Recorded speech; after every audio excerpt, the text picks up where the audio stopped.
and can't bring those runners home. So the Yankees got to get better at that. I imagine that would get better with a guy like Stanton in the lineup. We'll see if Jazz can keep it going. So that'll definitely help. Um, Mhm. this Rizzo, he's out of there, isn't he? What's Who? what's the word on him? Anthony Rizzo. I know he was hurt. You know what I'm saying? I know he's been out. Right. Where's he at? He's still on the injured list or something like that. That's why they had I forgot they had made that trade back then to get somebody about a month ago or something like that. I think they just brought up Ben Rice. Yeah, I think they brought up Ben Ben Rice. Rice. Yeah, I mean he's a rookie though. He's a but yeah He, he look like he's gonna be good, man. yeah, in due time. In Right. due time. In due time. We It's need just some more immediate production. So just saying we need some more immediate production. Three that's two right now. Juan Soto at the plate. Top of the seventh, man. 4-2. Um, we did go up against their ace tonight, Aaron Nola. That's their ace. You know what I'm saying? But mhm. still, it's only seven. They got a I couple don't more. care. We have ace hitters. We No, I have know. yeah. We supposed to have an ace, but he didn't play tonight or start tonight. So But yeah, like I said, the rest of the guys have been struggling hitting, man. The other 6, 7 hitters, man, is like DJ mhm. LeMahieu, Gleyber Torres has just been struggling, Verdugo, Volpe when they can't, so they can't get hits at times. Volpe is okay, but the other Mhm. guys, man, is like you don't know what you're gonna get with them. And even Soto and I think said it's like, yo, it just can't be a 2-man. Everybody gotta step up and and start hitting. But like I said, you don't have no pressure on you. When you don't have no pressure on you, you gotta play loose. Mhm. Right. Right. The pressure's on Exactly. Soto and Judge, the big guns, you know what I'm saying? The little guys just play your role. Just you know what I'm saying? Judge 2 for 2 tonight. Up at Yeah. the plate now. Juan Soto on first. Top seven, man. So again, man, this Yankees team has some work to do. Now over to the Mets. The Mets made a couple moves here. Looking at some of the trades they made. The Mets received right-handed pitcher Paul Blackburn. They trade away Cade Morris. He was a prospect. The Mets also receive Huskar Brazoban, and give up Wilfredo Lara, another prospect. And they also traded right-handed pitcher Tyler Zuber and gave up to the Rays Paul Gavase. So the Mets made some couple moves, man. All moves in the pitching department, which is what I wanted to see the Yankees do. Mhm. But again, they're cool. They good according to these talking heads, like Cashman and all these cats, man. Like I don't know, man. if Yeah, I think Alex pulls up tonight, he can give you some definite better insight on this Yankees team than me as far as the Cashman Boone dynamic, but it ain't working. I know that it's not working. yeah, I know he talked earlier about the trade they made today for what's that, Mark Leiter Jr., you know what I'm saying? Mark Leiter, yeah. Even though his Mm-hmm. numbers don't look it, he said he's still one of the good pitchers or something like that, So No, I so mean, you could come in and I feel like the Yankees when they make these trades, it's either boom or bust.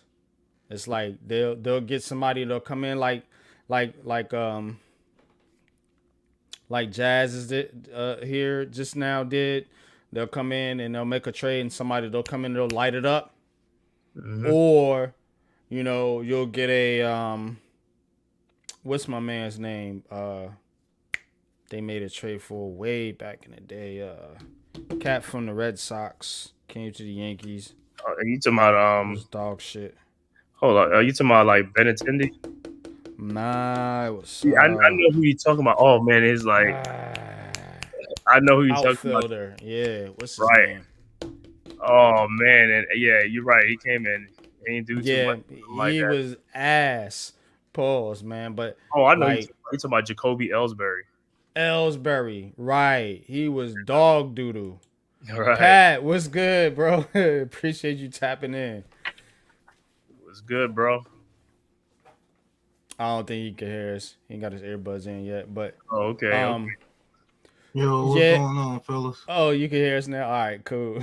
But yeah, yeah, Jacoby Ellsbury. That's what I was talking about. Cave, man. He came and he was trash, bro. Mm-hmm. You know, and it that's how it be for the Yankees. They'll make a trade and it'll work out like perfectly, or they'll make a trade and it'll just be like a complete bust.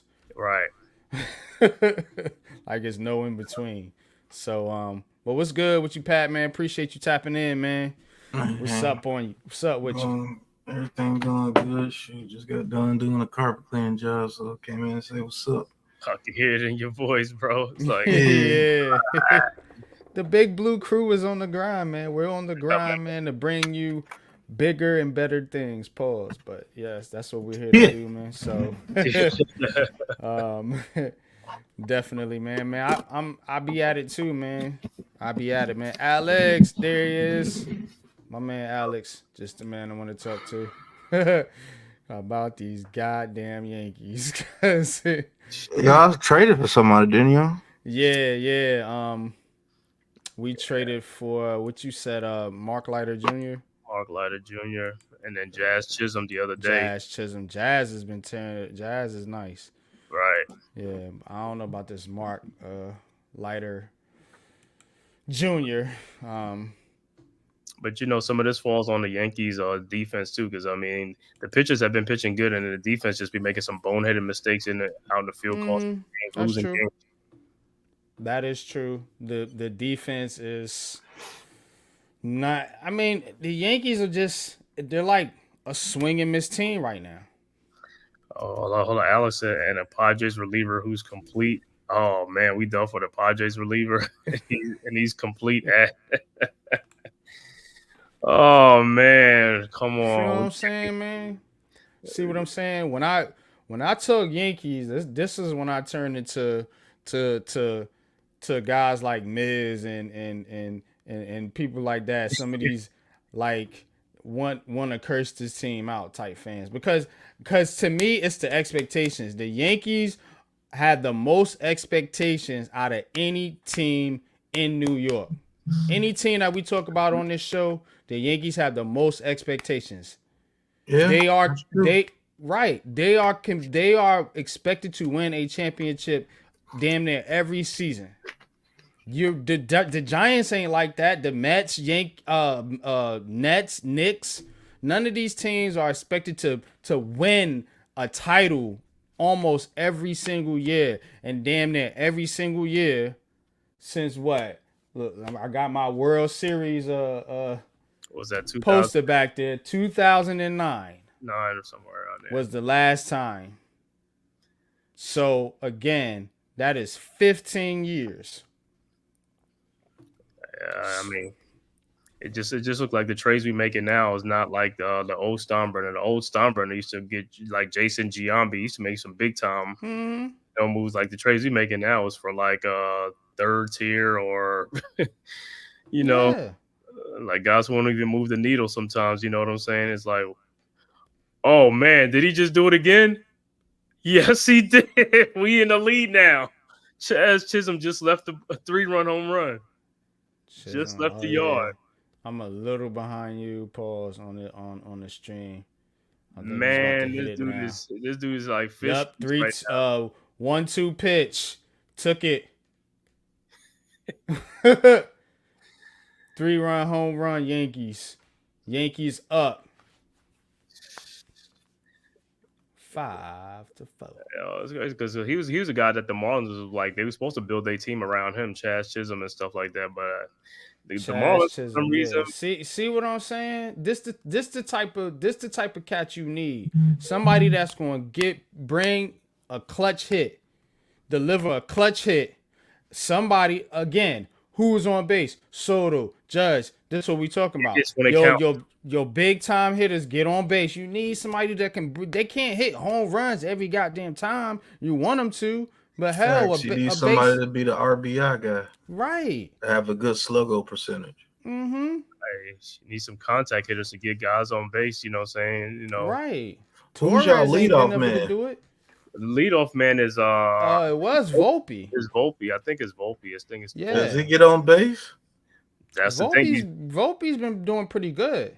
You know what I'm saying? But it's after Judge and Soto is the problem. Soto going second, Judge going third. That fourth guy, you need to be your cleanup hitter. Yeah, I was gonna say that's the cleanup man. Yeah, we haven't got that production.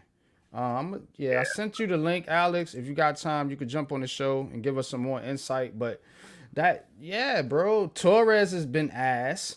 You know what I'm saying? So, he strikes out now. It's fucking, man, that's what I'm talking about.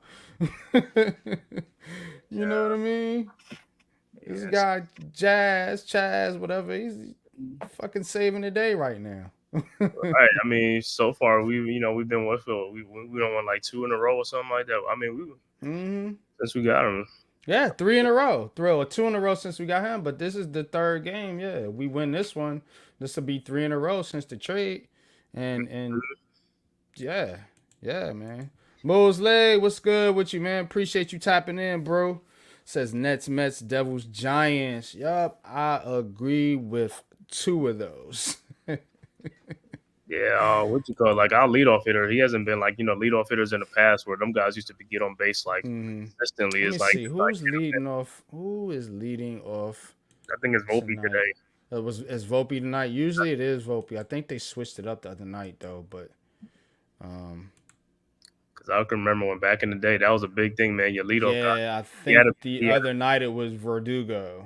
Oh, Verdugo, yeah. Yeah, Verdugo. They've been mixing him in there, I thought. Yeah, and then Volpe and the other guys, man. But yeah, man. So, but with this Yankees team, man, it's just now with the Mets. On the other hand, the Metis have been doing pretty well here. Let's take a look and see what's going on here with the Mets real quick. Because the Mets they playing the Twins. They playing the Twins tonight. Yeah, the Mets are playing the Twins, and right now the Mets are beating the Twins. Top of the 8th, 2-0. 2-0 Mets, top 8th.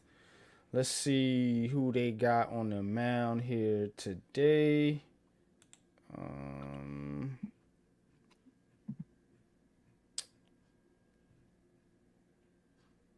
So, okay, Manea? Yeah,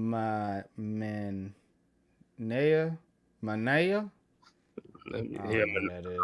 Yeah. Sean Manea. Yeah, I know he's talking about. Yeah, they traded him, right? Yeah, they got him on the mound, pitching pretty good. 11 strikeouts, 2 hits, no earned runs, 7 innings pitched. Now they got the relievers in there. Looking at your box score, you got JD Martinez 2 for 3 with an RBI. Venitos 1 for 3 with a home run and RBI. So those are your 2 runs for the Mets. But the Mets have been playing pretty doggone well here, I must say. 56-50 on the season. I believe they are holding on to a wild card spot at this point. So if you're a Mets fan, given the fact that this was supposed to be a rebuilding year for you, you know what I'm saying? Because remember, they traded all them pitchers away. Verlander, DeGrom, and they gave everybody away. Remember last year? Scherzer. Yeah, Scherzer. They traded all the pitchers away. Pretty much. Sold the house, so to speak. And they came in here with kind of a low key, low profile type attitude with low expectations, and look, behold, They're in the wild card race, and they swept the dang on Yankees. I don't like to say that, but Right. you know what I'm saying. The Mets are they balling right now? They're balling right now. So you have to give, you kind of have to give a round of applause to the Mets right now. They turned the season. Yeah, man. So, but they made a couple trades for a couple pitches. Don't have much information on those players, guys. I'm not gonna sit up here in front like I know everything. But they made a couple trades for a couple pitchers, and that is something that I do know they desperately needed, man. Some help in that bullpen. But Jay Lay, what's good with you, man? Appreciate you tapping in, bro. Appreciate your support, man. Big Blue Crew in the building. All right, I'm gonna keep an eye on the baseball scores, ladies and gentlemen, and we are going to get into Jets Giants training camp here right now. So let's start with the Jets. So of course Aaron Rodgers is back. Aaron Rodgers has not been the sharpest in camp. You know what I'm saying? Despite being a Hall of Fame quarterback.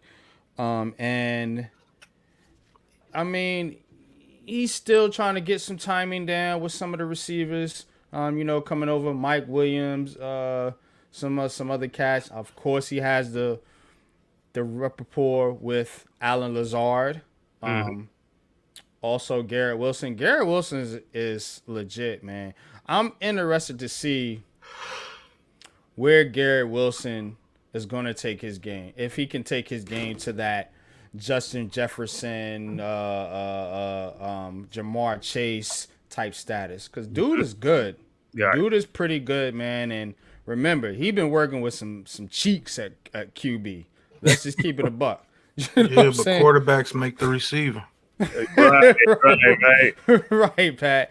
You know what I'm saying? But Zach Wilson's a gunslinger. He was a gunslinger. yeah, man. But Aaron Rodgers, we all know, is a 10-time better quarterback. You know what I'm saying? I have my unpopular opinion about Aaron Rodgers, but I'm not gonna sit up here and act like that man can't play quarterback. So if he's healthy and he's good to go and he's committed, that's the main thing with Aaron Rodgers is how committed is he? How much does he really want to play with this Jets team and try to win a championship? And how healthy is he? How much does he have in the tank?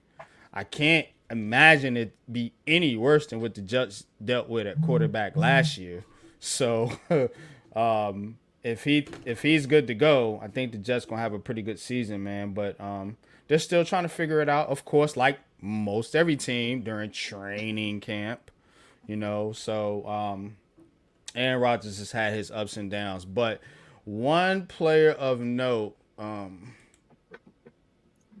I don't watch.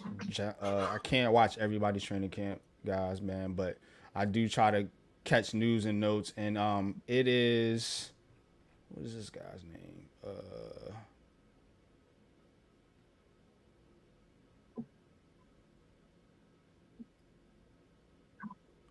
Braylon Allen has done well, but it's.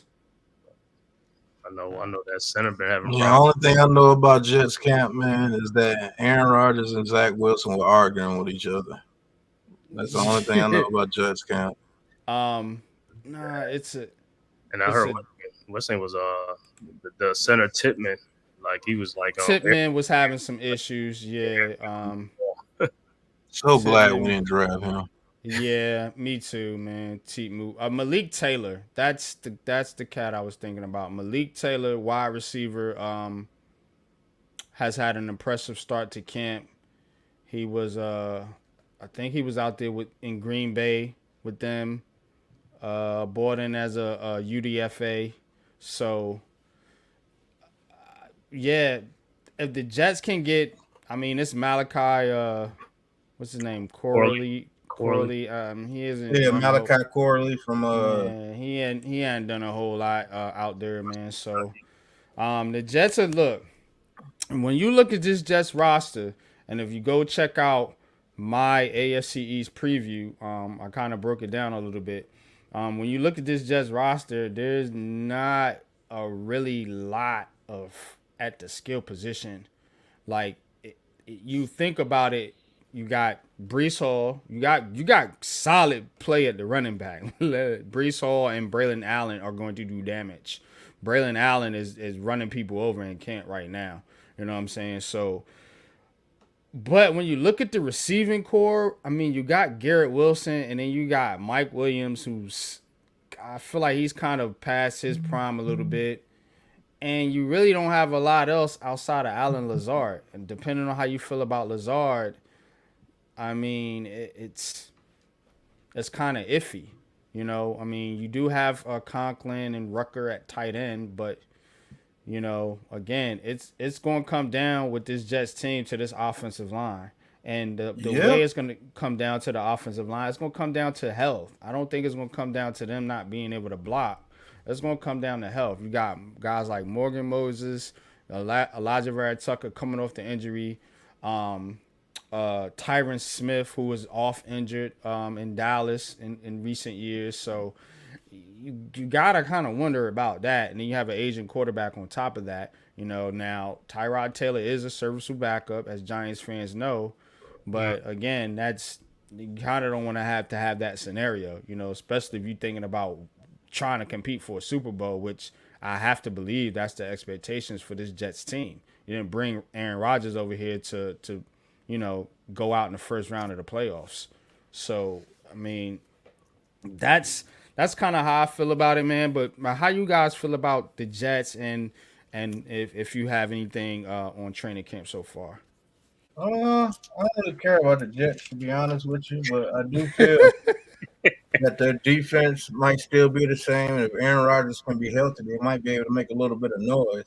I still think they finished second at best in the AFC East because I do believe the Bills are still going to be number one. And I think the Dolphins can actually edge them out to be number two.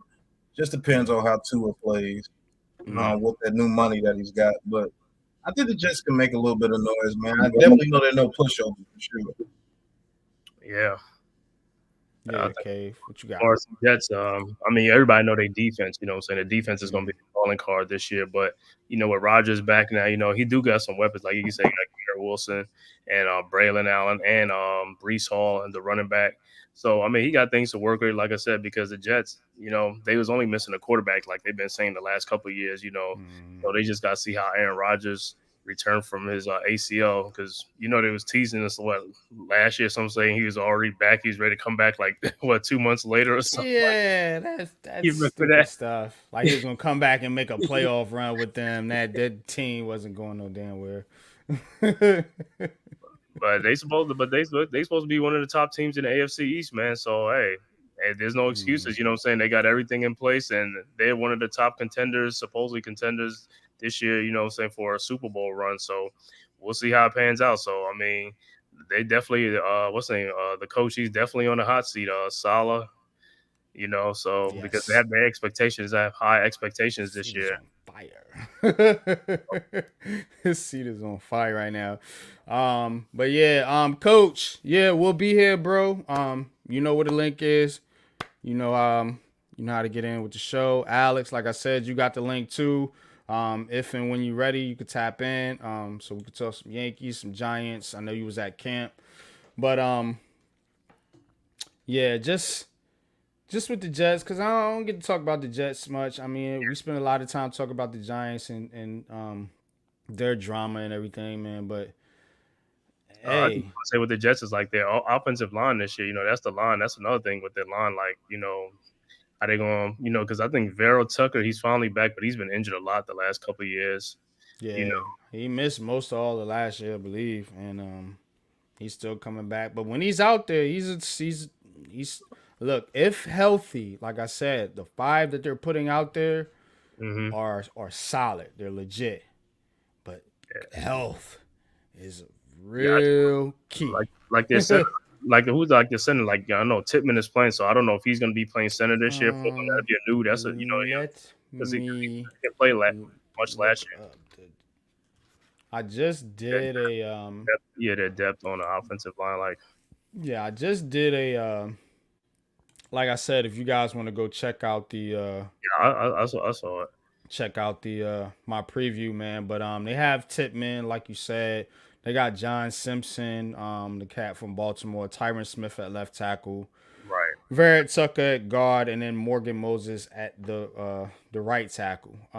Now I'm guessing Mike Williams is already on PUP. So again, your receiver core is not.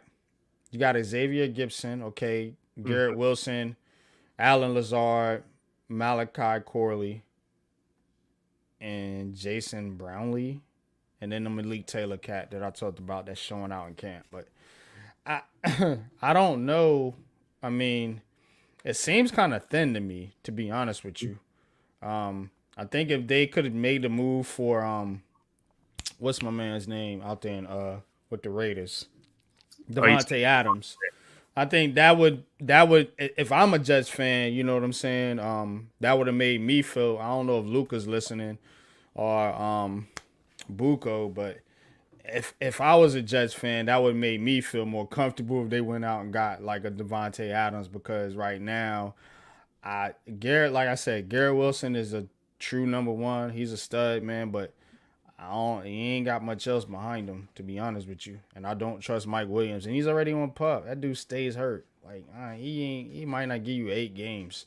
Like I don't know, bro.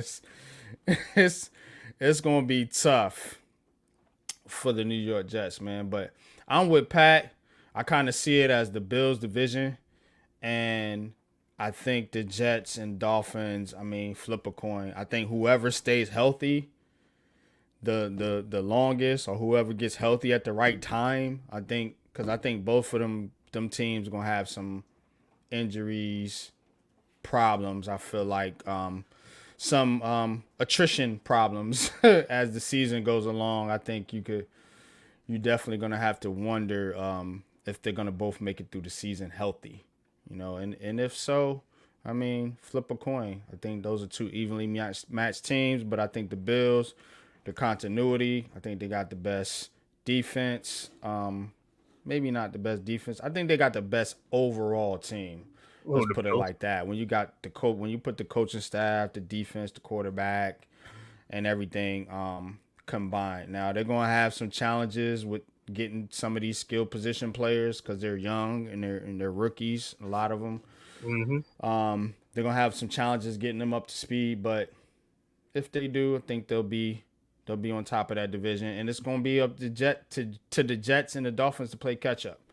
And to me, that's going to come down to health and quarterback play. But you want more information, go check out my AFC East preview. And I got the next one coming out this week on the AFC North. I mean, West. My bad. Mm-hmm. But let's get into the New York football Giants. Mm-hmm. So, Giants training camp, of course. You know, everybody wants to talk about Daniel Jones and the receivers, Malik Neighbors, man. But I like what I'm seeing from the defense so far. I like what I'm seeing from the defense so far. They have been giving the offensive line fits. Depending on how you want to look at it, you can be scared about the offensive line, or you can be excited about the defensive line. So let's take the positive approach here in this unpopular opinion, and let's just talk good about the defensive line and what we're seeing from this defense and what we're seeing from some of the defensive backs, and more importantly, what we're seeing from guys like Kayvon Thibodeau and Brian Burns out there, you know, from a pass rushing standpoint. Now, another thing that I've been seeing is the cornerback play. I've been particularly paying attention to the cornerback play. I like what I'm seeing from Drew Phillips. I think Drew Phillips is the real deal. I think he's going to be able to come in from day one and hold his own. And I don't have a lot of concern about Drew Phillips or, of course, Deonte Banks. Mm-hmm. With the rest of these guys, they've been a little up and down, as I may have suspected, because I mean they're still, getting their footing, getting everything right. Now, seeing where they cut Aaron Robinson, which That was should have happened years ago. an But okay. obvious cut. Now, cutting him to me takes him out the picture completely, obviously. So, but what we're going to want to see is if they're going to bring in more competition. Now, I know they signed Breon Border. Borders, and I know they got Special Trey team. Hearn and some other cats back there, man. But no real true competition for the number 2 spot. I want to see it. I want to see it. I like Flott, but I ain't sold on Flott going out there week 1 being he giving me Trey Hawkins type vibes. Like he's gonna go out there and get cooked. Like he's not ready. Yes, Well, exactly. you might have a competition for that cornerback two spot with Nick McLeod. I've said this True, months true. ago that I do believe Nick McLeod could be a corner two in this system, and we would be okay. Now the thing you got to worry about McLeod is the quick routes, like the quick slants and the quick out routes and things of such. Mm-hmm. But I don't. He's a corner that's not going to give up the huge play. Like when Yeah, I see him play, he doesn't give up the huge play. Now yeah. him going and trying to catch somebody like Terry McLaurin on a drag or something across the field, that's what you're going to have to worry about. And if we're getting front pressure with Ford, that could be nullified because we can run a lot more zone. If we're getting pressure with the front four, so that's why I'm happy seeing Thibodeau. Thibodeau look like he got stronger this year. Not to jump off the cornerbacks, but Thibodeau is bullying people. Like it's a damn shame what happened to Bellinger out there on that one play, man. He bulled Bellinger, and I was like, damn. Mm-hmm. But like the only person that's really giving Thibodeau any fits is Andrew Thomas, and Andrew Thomas is throwing people out the club. Like he got beat that one time, and Yo, Right. everybody burns, everybody just getting stonewalled. So At like yo, you could bring all these pass rushers over here if you want to, facts. bro. Like I ain't, I'm not I sweating wish that I shit. wish me and coach was out there to see it up close and personal because whatever training that dude did after his first year, man, was amazing. Like he turned into an Get absolute that shit to monster. Evan Neal, bro. Like what the Yo, but fuck? but you heard like the Giants is trying to change something about him, and he's like, nah, you know what I'm saying? Because he's a great offensive lineman from Georgia, and that's another thing. We gotta get some more Georgia offensive linemen, man. Them guys from Georgia be like balling. Stay away from Alabama. That's all I'm Right, Yeah, saying. don't take no Alabama, don't take no Miami or anybody right, like that, man. right. Like it's crazy. But as far as the cornerback room, my concern level out of 100 may be like a 60. Just because I know Cordell Flott will give up some big plays if we're in man-on-man coverage. Just being honest, like if he's facing somebody like a Jordan Addison or what's another good number 2, like a Jahad Dotson or somebody like that, I think he will give up some plays. Will it cost us the game? I don't believe so, but it will cost us some valuable first downs, giving up on third downs, back shoulder throws, quick post routes. I think he's going to struggle with those because he can't get physical. Like I think he's too slight in frame to get physical. I don't know if you guys see something else, but as far as getting physical with a receiver, I Mm-hmm. don't think he has the strength to do so. And I don't think he can rely on quickness like a Drew Phillips can, but Drew Phillips is strong too. So I think the slot position can be man down. Now, would I put him one-on-one with a CD Lamb all game long? No. I think he would get his lunch ate after a while. But we'll worry about that when we get there. Just as far as skill sets, I do believe Nick McLeod is the guy that you go at the cornerback 2 position, just based on what I see right now, because Flott is just playing too reactionary. Somebody like Malik Neighbors, as you see every time he goes up against Malik Neighbors, if it's not a late throw or overthrow, it's a catch. So I don't know. I just like Nick McLeod in that number 2 position. Give me the strong veteran. Yeah, I agree with you there. I agree with you there, and the reason I agree with you there is because again, a veteran presence matters. I respect the Giants for playing young players and developing players and playing rookies and different things like that. Because, back in the day, people used to complain about Coughlin. Coughlin doesn't play the young players. Coughlin doesn't play the young players and shit. Now that the Giants are playing the young players, we sitting up here talking about, man, shit, we need some veterans. You know what I'm saying? So, I definitely respect, playing the young players. Obviously, man, we're a young team. We don't have much choice, but you can't be young at every single spot on the team. Like, if you want to compete, you know what I'm saying? You Facts. need some veterans, Right. bro. Like, You need some of them old dogs in there that got grown man strength and have experience in the game and have played the game for years and know the ins and outs.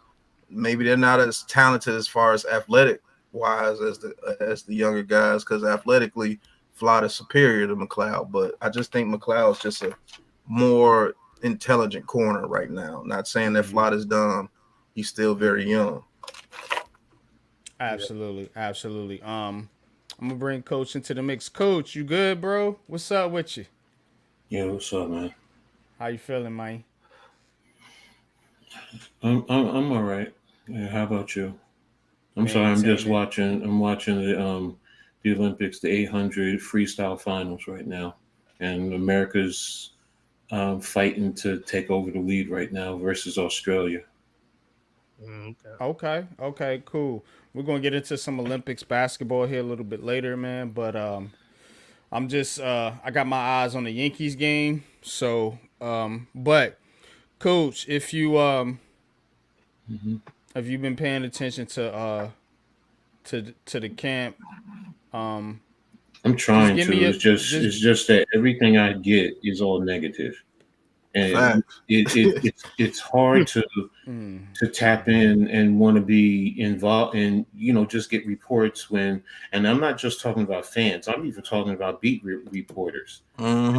You go to the national media, and I just saw something where was it on I think the NFL network, good morning or whatever, good morning football, and they were talking something about, are you in or out on Daniel Jones, and they just lambasted, Dog though. and I'm just like, I Matthew mean, Fred. I'm not saying Daniel Jones is all that, but what I'm getting at is the energy that's coming out towards the Giants, just like we're the worst team to ever play football. Not just that we're bad this team year, it's just like we're the worst team ever to have play professional football. And for me, that's why I kind of disassociate myself. I'm just waiting until at least I can see preseason games and just make my own assessment. I'm not trying to go off of anybody else's. I'm just trying to determine myself and then go from there. Because, like I said, I don't hear a lot of okay, Malik Neighbors making, some catches, and, I saw one clip where Jalen Hite got separation on McLeod on an out route. But, you know, is there any more positives coming from the camp? I No, mean, well, that's what we're here to talk about. You know what I'm saying? So, again, you have Brian Burns looking pretty good. You have Javarius Owens, one of the young safeties, has been out there making plays. okay. Um, you have you have guys like Kayvon Thibodeau, as Pat mentioned, who seems to have gotten stronger, who seems to have um, you know, developed as far as like pass rush is concerned. You know what I'm saying? You have Andrew Thomas still holding down the line. From what I've seen, and I asked Alex this, who's been at camp. hmm He said that like the first and third team line, I mean the second and third team lines have struggled a little bit, but the first team line has been okay. You know what I'm saying? And now you're bringing in Van Roten, so I hmm really want to see what this this offensive line to do. So I'm not as discouraged about the offensive line as some people are. I think they'll be solid actually. Just from what I've seen, you're not getting the jailbreak, and I think I heard P Dot and them talk about it. You're not getting like the jailbreak, just breakdowns that you've gotten before. You know what I'm saying? Yeah, guys are gonna get past you, especially in this camp where you have Burns and Thibodeau, who's they got something to prove. It feels like so. But again, man, I think this offensive line has improved. So I mean, if you want positives, yeah, I can give you some positive. I'm always gonna look at both sides of the coin. You know what I'm saying? I'm not gonna take everything, especially in no practice, for like it's truth. You know what I'm saying? We still talking about practice. But that's the whole point. Like you're right. This is a practice session. This is where you want to see your mistakes, and then do you progress from there? And that's what I'm getting at. And look, I get fans. I get the emotional attachments. You have your Lamar, what's favorite good with you? players, so on and so forth. I get all that. But there still is a level of progression that you want to at least see. I mean, every time I turn around with Daniel Jones, he's overthrowing somebody. What about some good passes?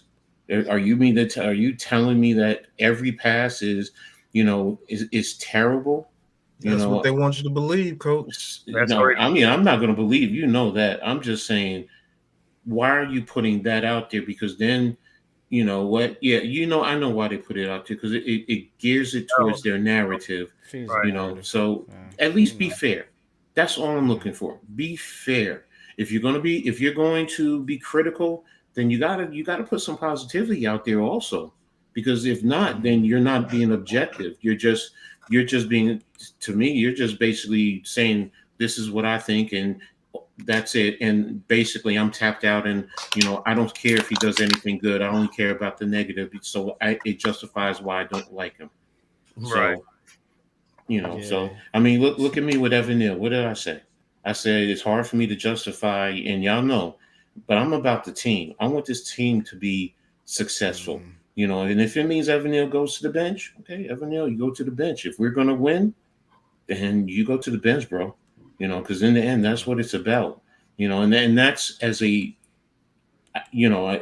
fan, and as someone who's watched the game for decades, that's what I look for. So that's why right now, y'all know, I don't watch the Hard Knocks. That's not my thing. And like I said, I try to tap in, but maybe P-Dot, I'll tap in whenever I can. He's objective. He's going to give it to you 100% real, whether it's good or whether it's bad. So, yeah, most definitely, man. And shout out to Neymar. Can't. I'm so bad with names. But I'm gonna call you Lav. What's good? Appreciate you tapping in. Yankees run, New York. Let's go. No, That's they what don't. I'm talking about. No, they don't. I'm talking about who do? The Liberty. The Liberty. Right now, the Liberty, Coach, with all due respect, bro, Coach. I'm joking. But right now, if we're talking about today, at this very second, it's the Liberty today. But if you're talking about all, I mean, if you want to argue best teams right now, it's the Yankees. Maybe, I know that. But 27. Yeah, we talking 27. About That's all I gotta say. 27. Absolutely, the Yankees. Yeah. So I know the that. Yankees symbol is like iconic. The hat is iconic. You see, I got one on, like the navy blue one too, the original one. Like, come on, like this shit. You think the Liberty got a chance to win the championship right now? You got the silver in front of the 800 freestyle. So, but cool. But yeah, man, I just I think the Giants are gonna surprise some people, and you know what? I think when it's all said and done, I think Daniel Jones has the perfect opportunity to shut a lot of people up. And I mean, we could talk about offensive line this and defense and whatever else have you, and circumstances that may come into the Giants actually winning games. But bro, when you have a legit, as long as this dude stays healthy, you have a legit number one receiver out there. you is no fucking reason why you shouldn't put up numbers. And you're going to be able to get Malik Neighbors to football. There's Lou. So there's no reason. What's good, bro? Hold up. I was There's listening no. while I was driving back. I got you. Let me land the plane real quick before I lose my train of thought.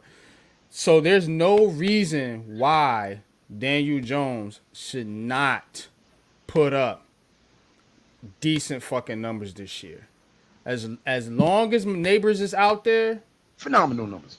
I think you good to go. So Daniel Jones, you got the perfect opportunity to shut a lot of fucking people up this year. And I hope you fucking do it. I really hope you do it, man. As long as Neighbors is out there, man, because what I'm seeing is he's going to make the offense easier for Daniel Jones. You ain't got to think as much, bro. Throw that dude the fucking football. You ain't got to sit here and pity pat, bro. Throw him the football. Now, we don't want you throwing ill-advised passes, but, bro, if it's one-on-one, throw him the fucking football. Don't play games. Trust him. What'd you say, Pat? Oh, just trust him. Yeah, you gotta trust him. Exactly, he's gotta trust him. Facts, man. But Lou, I know you came in with a comment, bro. What's good with you, man? Appreciate you tapping in, my brother. Once I got everybody in the car and started leaving practice, I heard Coach saying something about negativity, and that's why he don't like him. So I came in with a question off gate: who we fucking up? No, it's not. It's not that. What I'm saying is, he asked, "Have I been tapped in?" And I said, "I don't tap in because of the level of negativity. It's not evenly balanced. Like, I hear more negatively, like we're the worst team to ever play football. So, and that's why it's like, you know what? That probably came from the worst YouTuber ever to make a video. No, bro. It's not just YouTube. It's everywhere. It's everywhere, Lou. Everything that I turn it to. I'm tired of hearing it. Yeah, so that's why it's like, I'm saying the opposite.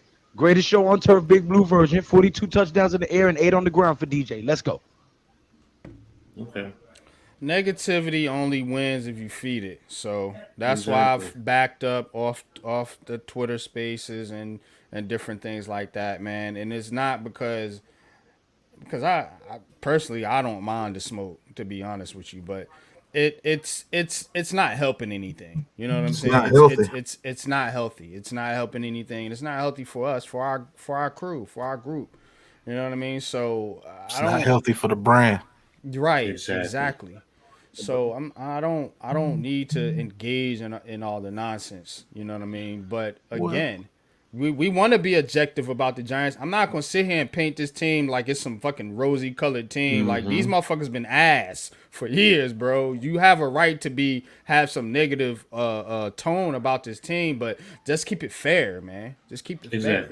That's surprised. Go ahead, Coach. No, go ahead, Pat. I'm surprised you guys haven't talked about this. The signing of Van Rotten and Evan Neal is reports that came out that Evan Neal is not promised the right tackle position when he comes back. It's been reported, Dabo has said that. So if Illuminor, like we said earlier, we actually predicted that if Illuminor, light-skinned Jermaine goes to right tackle and produces, they're not going to let Evan Neal come back and just take that right tackle position. Yeah, if light-skinned Jermaine stays healthy, it looks like he's pretty much done. Because they brought Van Groten in to be that guy next to Illuminor just to make it that much more comfortable for the offensive line. And yes, he is 34 years old. I hear a lot of dummies on there. Oh, he's too old and all this crap. God, man. We need some veteran linemen on this team and some familiarity with this team. And those two guys have played with each other I think the past 2 years. Yes. So right. I'm 45 and I can beat most 20-year-olds up in a second. So I don't understand that logic of, he's 34 and he's too old. I guarantee most 20-year-olds that step to me ain't going to take 2 punches before their knees crumble. So that logic of he's 34 is ridiculous. Now, I just think that most of the people that are saying that are the people that don't like Daniel Jones, so they really don't want him to have an offensive line. Right. You see what I'm saying? I think that's one of the biggest nightmares, because if he does have an offensive line, he has time to read the field. the way Jalen Hyatt is running routes now, like he's getting it. He's like getting it down. I'm not saying that he's a finished product by any means necessary, but he's way better than what he was last year. Like he's put some moves like Jagger on people And out I'm excited for that, Yeah, Pat. me You know what I'm too. saying? And you know how I'm not a hater? Because I'm a Darius Slayton fan. Me I've been too. one of his biggest supporters, man. But I want to see Hyatt take that position because we Yeah, need that. we bro. got to. We need that. But I'm gonna say this about Daniel Jones is like I don't know how people expect the guy hasn't played for 9 months. They expect him to just like shake off the rust and come back and throw dimes and stuff like that out the gate. Training You know what I'm camp. saying? Aaron Rodgers ain't doing it, bro. We just No, talked we about know, the man. That's Jets. what I'm saying. And that's why I led with the Jets. See, I be doing subliminal shit and people don't even catching on to it, bro. Like Aaron Rodgers ain't looking good in camp. Ain't nobody saying shit about that. Right, but that story don't sell. Right. Daniel Jones story sells the ratings. They going for the ratings. Absolutely. That's So the they point. Well, I mean, to be fair, NYG though, Rodgers has shown throughout his career, to be, which is why he might He get has a. No, I question get marks, what you. though. I'm not saying he doesn't, but what I'm saying is the level of concern is going to be difference between the two. So he is a Hall of Famer. He is someone who has produced. He's won a Super Bowl. So you're in comparison to Daniel Jones, and that's what I'm talking about. Daniel Jones has, if he's competing and winning on his level, then yeah, you're right. Which I do understand the concerns, but like I said, I just want it to be fair across the board. That's fair. Yeah. All they do is post his negative passes. It's like he can complete 10 out of 11, and the pass that's put on the blogs the most is the one that he missed, which is ridiculous. I could see if people were being fair. Yeah, you do need to have concerns about Daniel Jones going out there produce no matter what. That's a fact. But don't sit here and just post all his negative things and be like, you see, he's ass. And then he could complete 8 bombs in a row, crickets. But That's ridiculous. But see, here's the problem. Go ahead. Go ahead. No, go finish. I was just saying, and man, what was I gonna say? So they posted so Chase Daniels posts they post somebody's counting interceptions in camp. Some one of these as what Pizzle says, one of these geeks. So it says Caleb Williams 2, Josh Allen 6, Lamar Jackson 7, Justin Fields 3, Deshaun Watson 2, Brock Purdy 5, Bo Nix 4. So Chase Daniel says, "Oh my God, Brock Purdy threw 3 interceptions at practice. Who cares?" This is the same guy who reported that Daniel Jones added too much muscle to his frame or some stupid shit like that I seen on Patricia Trainer's post. But this is what I'm talking about. It all the narrative always changes when it's Daniel Jones. Yeah, and people don't sad. understand. People don't understand. Really is. The actual point of training camp is to get the quarterback to do the most.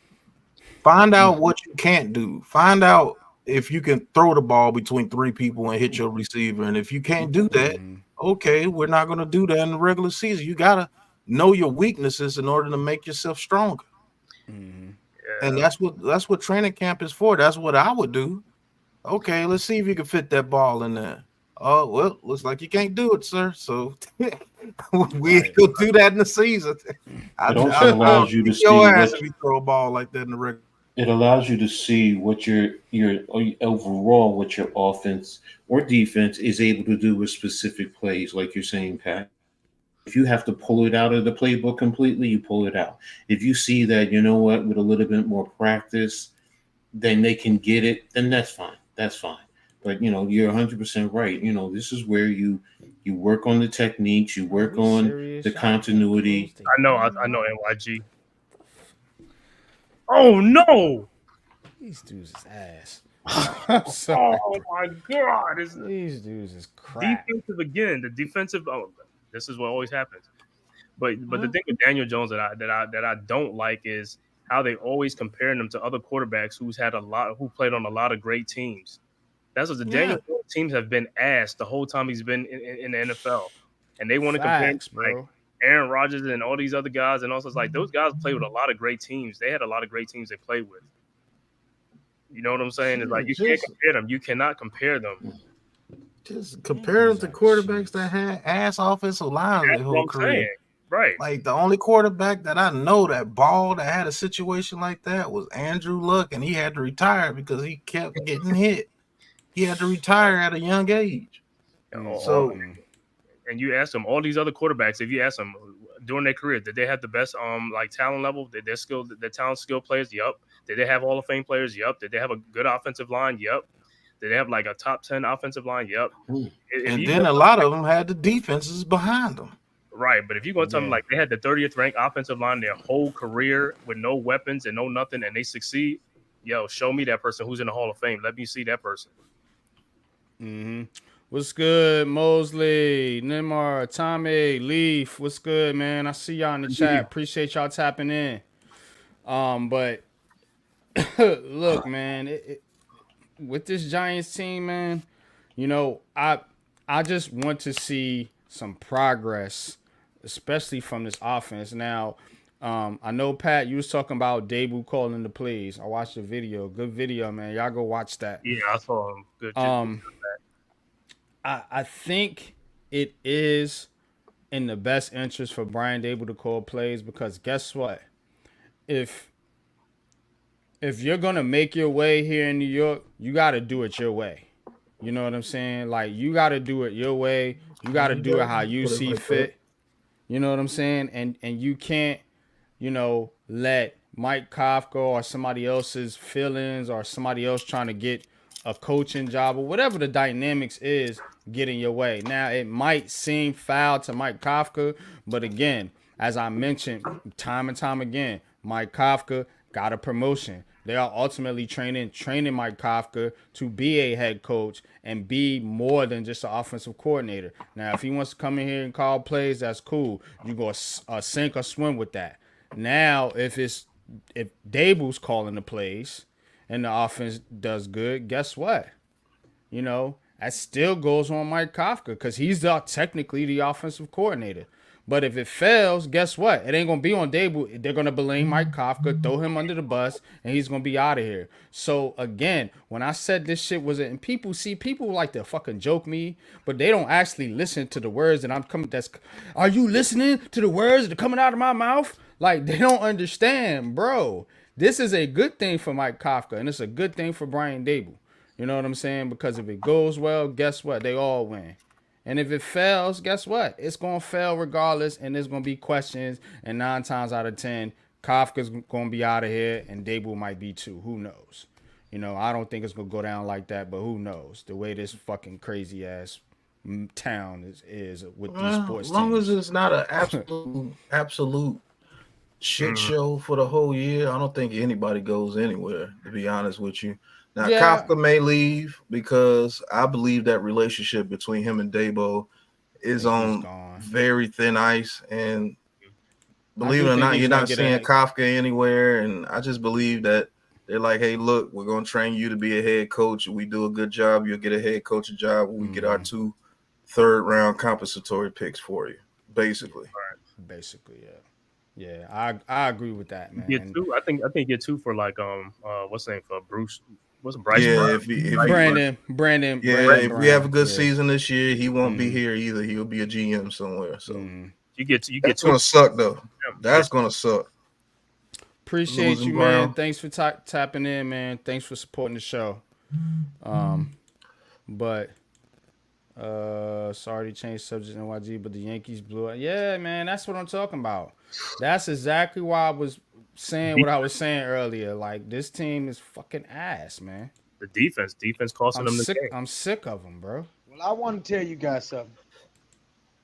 For those of you who haven't been watching and don't know, Giants going 11-6. DJ is going to throw 42 touchdowns. He's going to run for 8. And we're going to be the greatest show on turf, Big Blue version. You heard? I'm back on my bullshit. Shit. Oh, my God. Here we go. See what I'm saying? Bases loaded. You can't get one fucking out, man. Did he get out of it? You can't get one fucking out. Got out of it. Of course. What's the score? 5-5. But they almost lost. They almost lost on this one. He almost blew the guy. He almost fucking dropped it. It was made an error. Right. They was winning 5-4. They blew the lead. On the See, serious, where is Mariano Rivera? Where the fuck is Mariano Rivera? Nigga I'm so retired sick and of- on the beach. I Nigga, know. what you I'm mean? so sick of one this fucking Clay Holmes and Aroldis Weaver, Chapmans Weaver, and all these fucking goofy ass closers, man. I 3 need Rivera in there. on the Can't get 3 serious out. note, God damn, this bro. is my son's first year in pads, right? I've been coaching him in flag football for 2.5 years. First year in pads.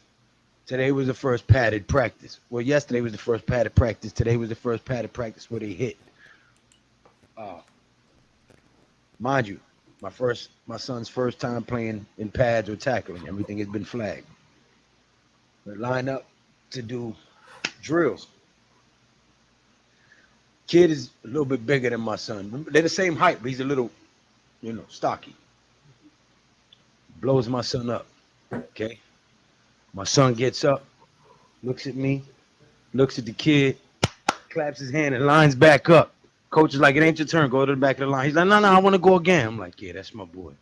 That's my boy. Like, oh, you got me that first time. Now I know what we doing. Come on, line back up. I'm like, yeah, that's my boy.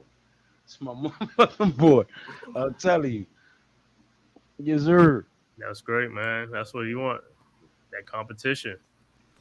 Absolutely, man. Absolutely. You already know, man.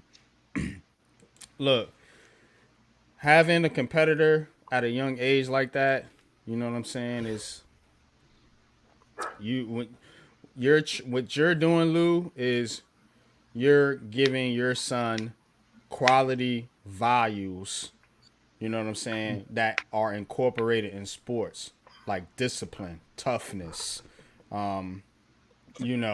teamwork. Perseverance. Yes, Get different up and things try like that. again. Life's gonna knock you down sometimes. You gotta get up and keep trucking. Absolutely. Absolutely. So, I always salute you, bro. You know what I'm saying? You and your sons, man. Facts, man. I appreciate That's you, what's up. brother. You already know, bro. It let me know, because you know your child, right? But there's certain parts of them you don't see. Yeah. Like when they're at school and stuff happens and you're at work or whatever, you can only go off what you hear, but seeing him get hit with the ball like that and then get back up like, no, come on, we ain't done. No, come on, my turn. All right, yeah, that's my boy. Appreciate it, man. But I did say the bad. Now I'm gonna say the good. That boy running a 40-yard dash. Coach, my son running a 40-yard dash in 4.9 at 9 years old, bro. Wow. Yeah, that's ridiculous. At 9 years old? What type of surface? Huh? What type of surface? That's grass, regular grass. It's an elementary school. So if he was on turf, it probably would have been closer to a 4.8. I mean, but he ain't never ran with all of that stuff on. No, So I I'm got like, you. if I can get him to do it more often, that'll increase. That'll get shorter and shorter as he gets older and his legs get stronger. Yeah, because he'll drop them pads off like Piccolo and be fast as hell. That 4.9 will turn into a 4.7 because he's running with all them pads on at 4.9 at 9 years old. That's ridiculous. These dudes, man. Tudo, what's good with you, man? Appreciate you tapping in, bro. He said subscribe to our channel, not to his. He don't make content, but thank you. Who don't make content? Tudo. All he gonna do is get deleted off Tudo's page. Bro. At Tudo. Right. But yeah, what's good, man? Ghost, what's good, Ghost? Appreciate you Ghost tapping in, dog. bro. Oh, But yeah, man. Any more thoughts on Giants training camp, man? Before we switch topics, man, we're gonna talk some basketball.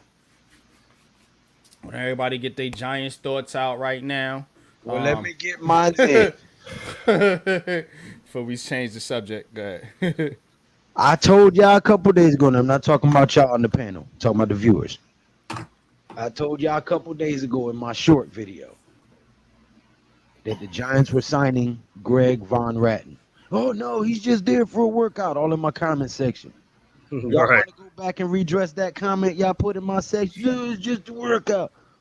I told you guys Wink was going to be the DC. I told you guys we were signing Adoree Jackson a week and a half before we signed him. I told you guys David was going to be the coach. Told you guys Neighbors was coming here. John Michael Smith, Deontay Banks. Y'all better start listening.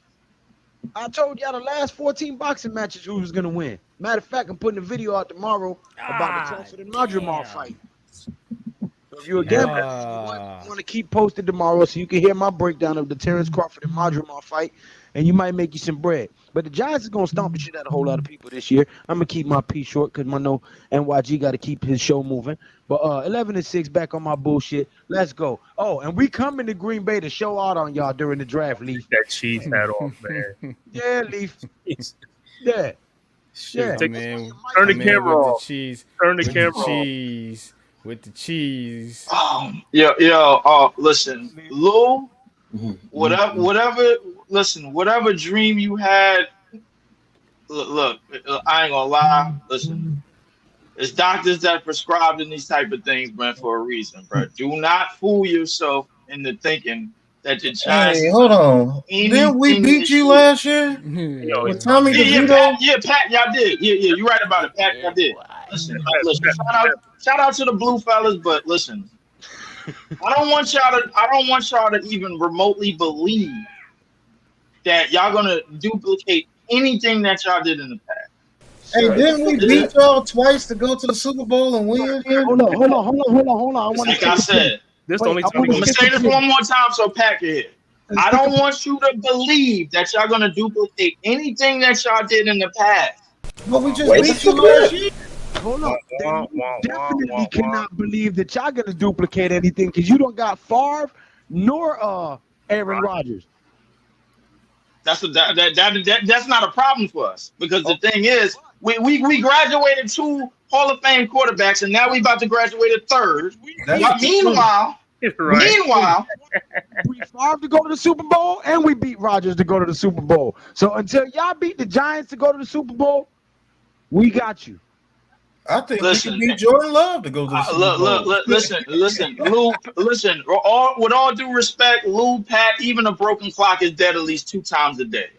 That's fine. That's basically Eli. That's basically Eli. That's basically Eli's career in a nutshell. But I ain't gonna get top 10 in every major quarterback statistic. Why is at the end of his career? Why is every He was time that top clock 10. broken, it's against the Packers though? Why is Yeah, that? right.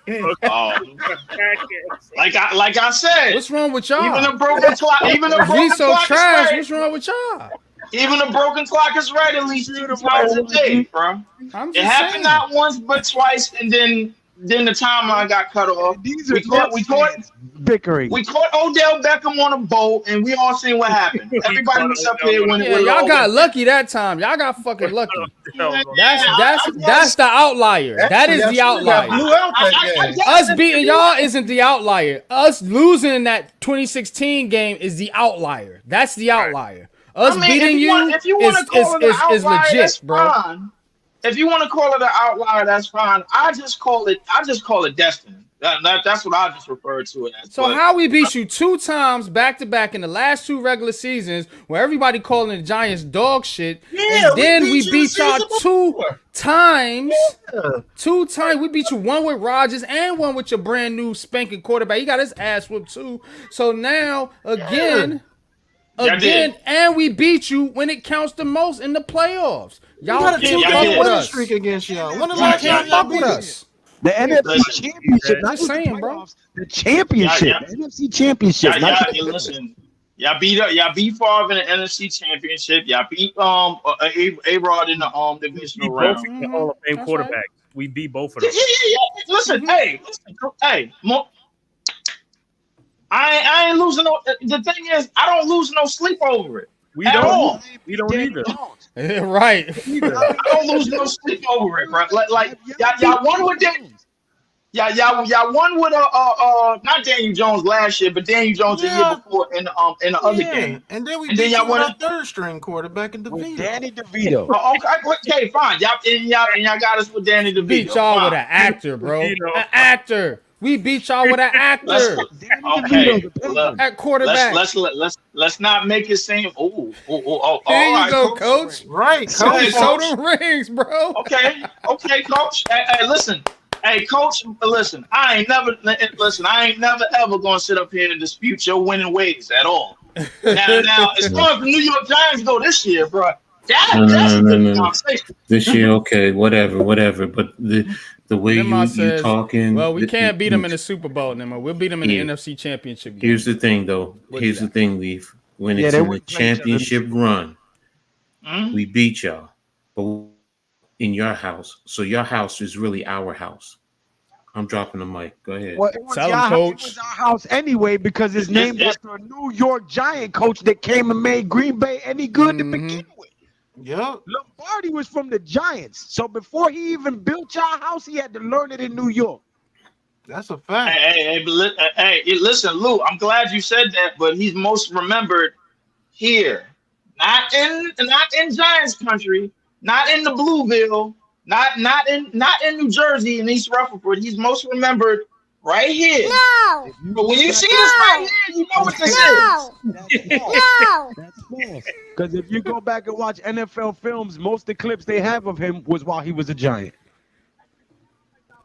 That's definitely but not even to speak on the 2 Super Bowl runs we ran through, y'all. Y'all haven't beat us in the regular season in the past. When's the last time y'all beat us? We ain't talking to the Packers. Last time we beat y'all in the regular season, that was the season that we ran into San Francisco in the divisional.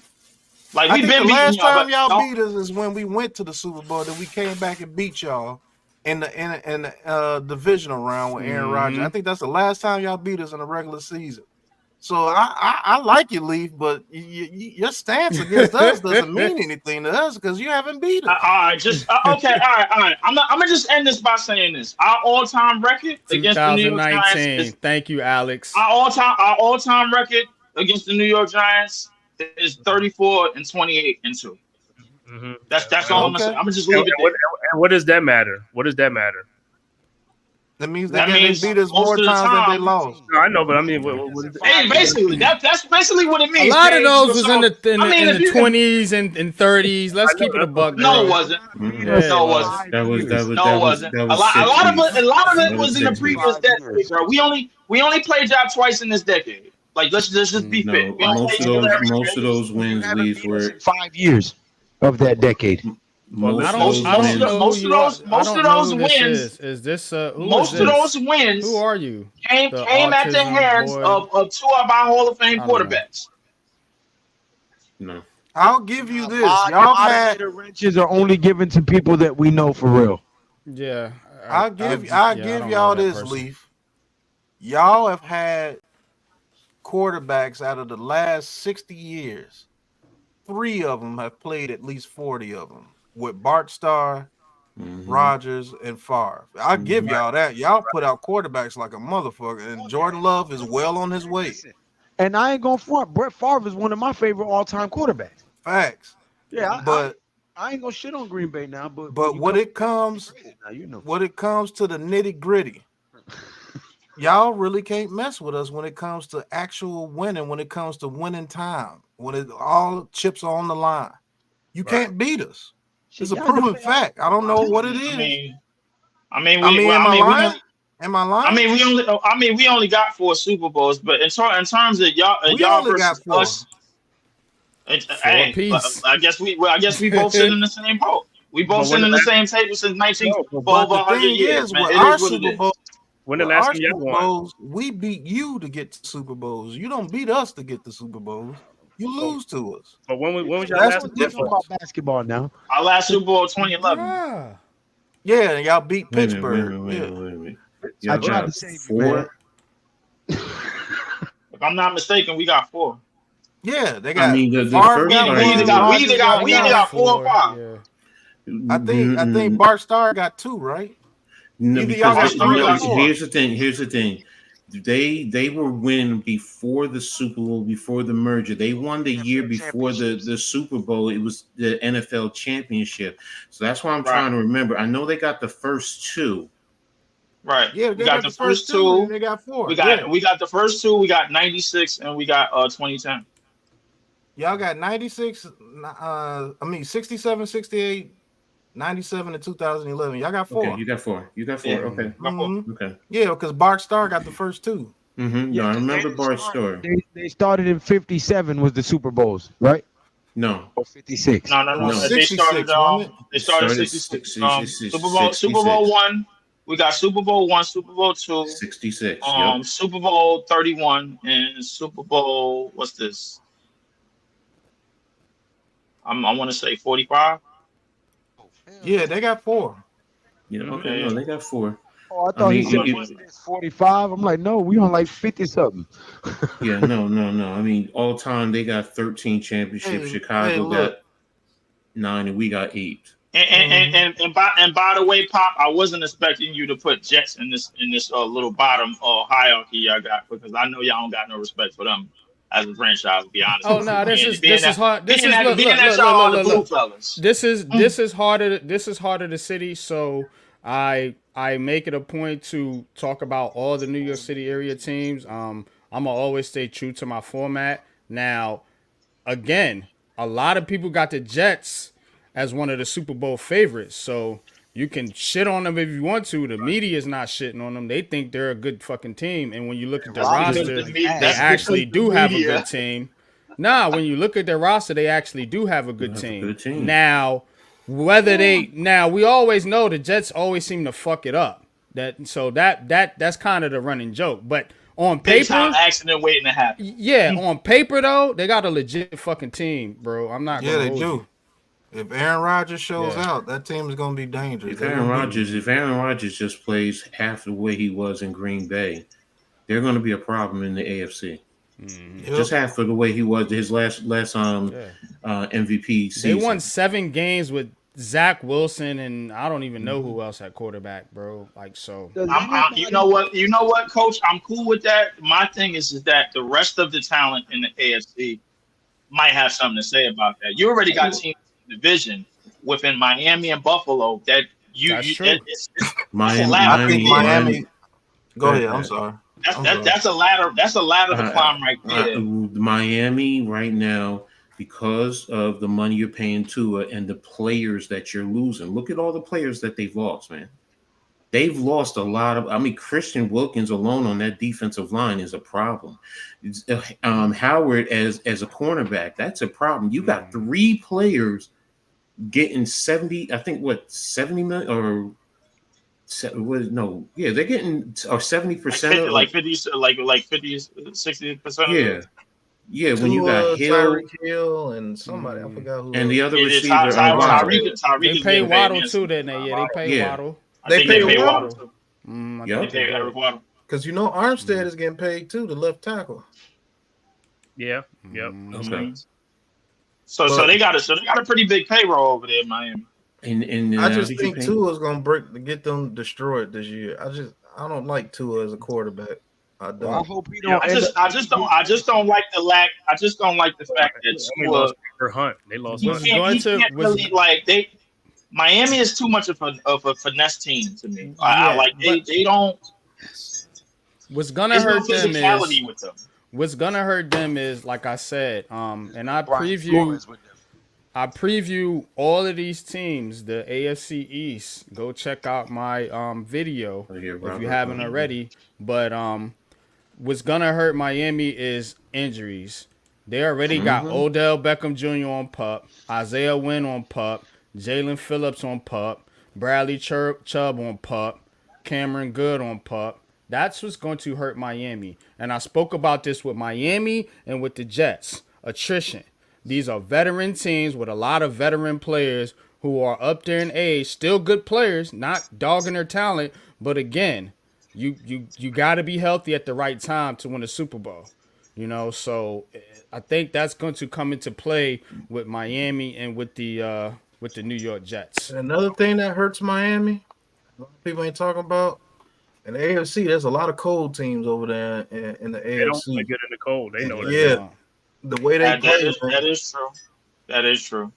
But in the case of the Jets, bro, like I think there's a pecking order in the AFC, bro. I think No, it it is, but what I want to see if they're going to, because I think you guys were talking about it before I jumped on, when you were talking about what you call running physically in practice. If they can be physical in the run game, and you just have Rodgers get play action and just get the ball to Wilson at key moments, and then the defense play at an elite level. That's the key to me for the Jets. That defense, because that defense can. Mm-hmm. I'll be honest with you, bro. I'm looking at the Jets schedule, and It's tough. I don't know. I don't really see no let-ups in the schedule because I'm gonna steal my boy's stuff real quick. Pause. Unpopular opinion. Sauce Gardner gets exposed this year. Ooh, y'all hit that wait. button. Hold on. Who take was that, by the way? That was Pop. That was your take. No, that was Pat. That's Big Pat. Oh, Pat. Wait. So hold on. Oh, wait. Let me do this for you. Yeah, I'm gonna clip it. Go ahead. Sauce Gardner put him on the big screen, bro. Like, you might as well, bro. Sauce Gardner gets exposed this year. If you look at his film, he gets away with a lot of holding, and he falls with double moves all the time. And I think the media hype on him was so strong that, the refs give him some calls to not get him embarrassed. But now it's year, 3? Yeah. Now it's time for you to put in that work. You're not going to get that treatment anymore. I think he gets exposed this year, man. I don't think he's as good as everybody advertises him to be. Well, that defensive front is what helps him. That defensive front helps him. I was actually going to say that the defensive front. I think it's going to be. I think they're going to have to do a lot more work this year in order for him not to get exposed, like you said. Because you pointed out some pretty good. Pretty good facts about him falling for the double move. He did get away with a tremendous amount of. I ain't gonna lie to you, but his team. God, I'll be honest with you.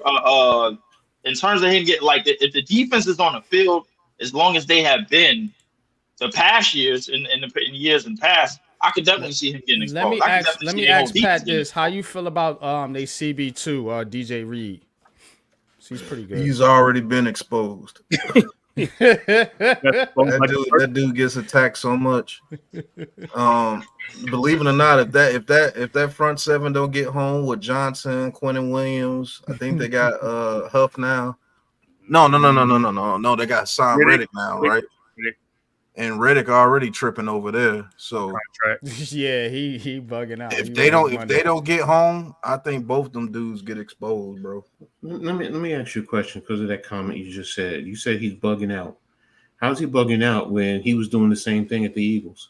That's the Jets for their stupidity for trading for him without making sure that you're getting a contract done with him. I mean, he wants his money. I mean, yeah. So didn't he get a contract with the Eagles? He's not practicing. No, though. He's that's why he's not wanting to play. He's not practicing. So he's not helping the team. So, but what I'm saying is, you said he's bugging out. What I'm saying is, they had when did they trade with him? Like 3 months ago.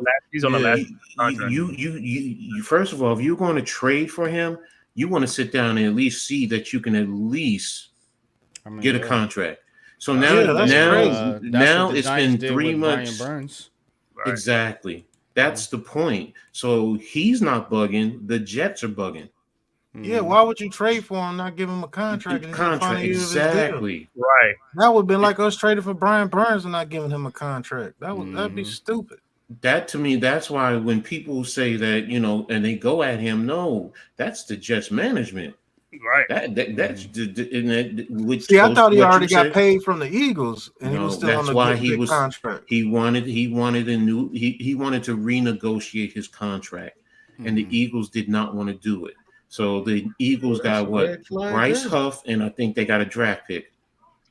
So I wanted to real quick. So like everybody been talking. I guess we've been talking about the Jets the past couple of minutes. I just want to go over their schedule real quick. Season opener, they in San Francisco. That's a loss. That's a loss. Okay. 6 days after that, they in Tennessee. That's a win. That's a win. That's tough though. That's a win. Okay. 4 days after that, they back home. They play the Patriots. Short That's week. a win. That's a Yeah, win. dub. Okay. All right. 10 days after that, they back at home again. They play Denver. That's another That win. might That's actually. tough. That's tough. That's tough because Yeah. Denver might have something, That's but a I'll say that's toss-up? a win. But That's it's a a toss-up, 10 but day. that's a win. That's 10 days. Remember, that's Yeah, 10 that's a win. days. That's a win. dub. That's 10 days That's off. a dub. Okay. All right. So they get a good Rico, like 10 days of rest. Okay. Mm-hmm. On dub. October the 6th, they in Minnesota. They play the Vikings. That actually could be a loss. That's tough too. Well, they playing Yeah. against Sam Darnold. So, I But think that's in Minnesota, though, I mean, and In Patrick Minnesota. That actually talked could about be a loss. That he could be talked one of about them games. Sauce getting cooked. Yeah. So you talking about That Justin could be one of them Jefferson? That might be the game. That That might be the game. That might be the game he get exposed. That might be the game he get exposed. But yeah, Pat, good. Yeah, Pat, everything might come true. What you're saying in that game right there. After that, a week after that, they got a primetime game where they're at home and they host Buffalo. That's a loss. Mm. All right, 6 days later, they in Pittsburgh. That's a loss. I I believe don't like that Pittsburgh's. game either. I believe Depends on who's Pittsburgh's the quarterback. defense gets after him. That's It why I was like, depends on even, who Pittsburgh's quarterback is. but even the If Vikings. it's Russell Wilson, I'm saying That'd be it's a a good loss. low-scoring game. Both defenses are real good. Yeah, and I think Pittsburgh pulls it out. Pause. You know Mike Tomlin, he always gets them boys playing. I can see it. I definitely I can see see it. I could see that. Okay. A week after that, they in New England. They play the Patriots. That's a win. That's another dub. I think New England might Okay. get one win this year. They're gonna be bad. I'm telling you, they're gonna be bad. Damn, this girl. Okay. Okay. So that was October 27th. Halloween, they got a primetime game against Houston. They're That's at a home. loss. That's a Yeah. loss. They're at home though. That's Yeah, a they're at loss. home. Come on. That's a loss. Unless it's snowing, that's a loss.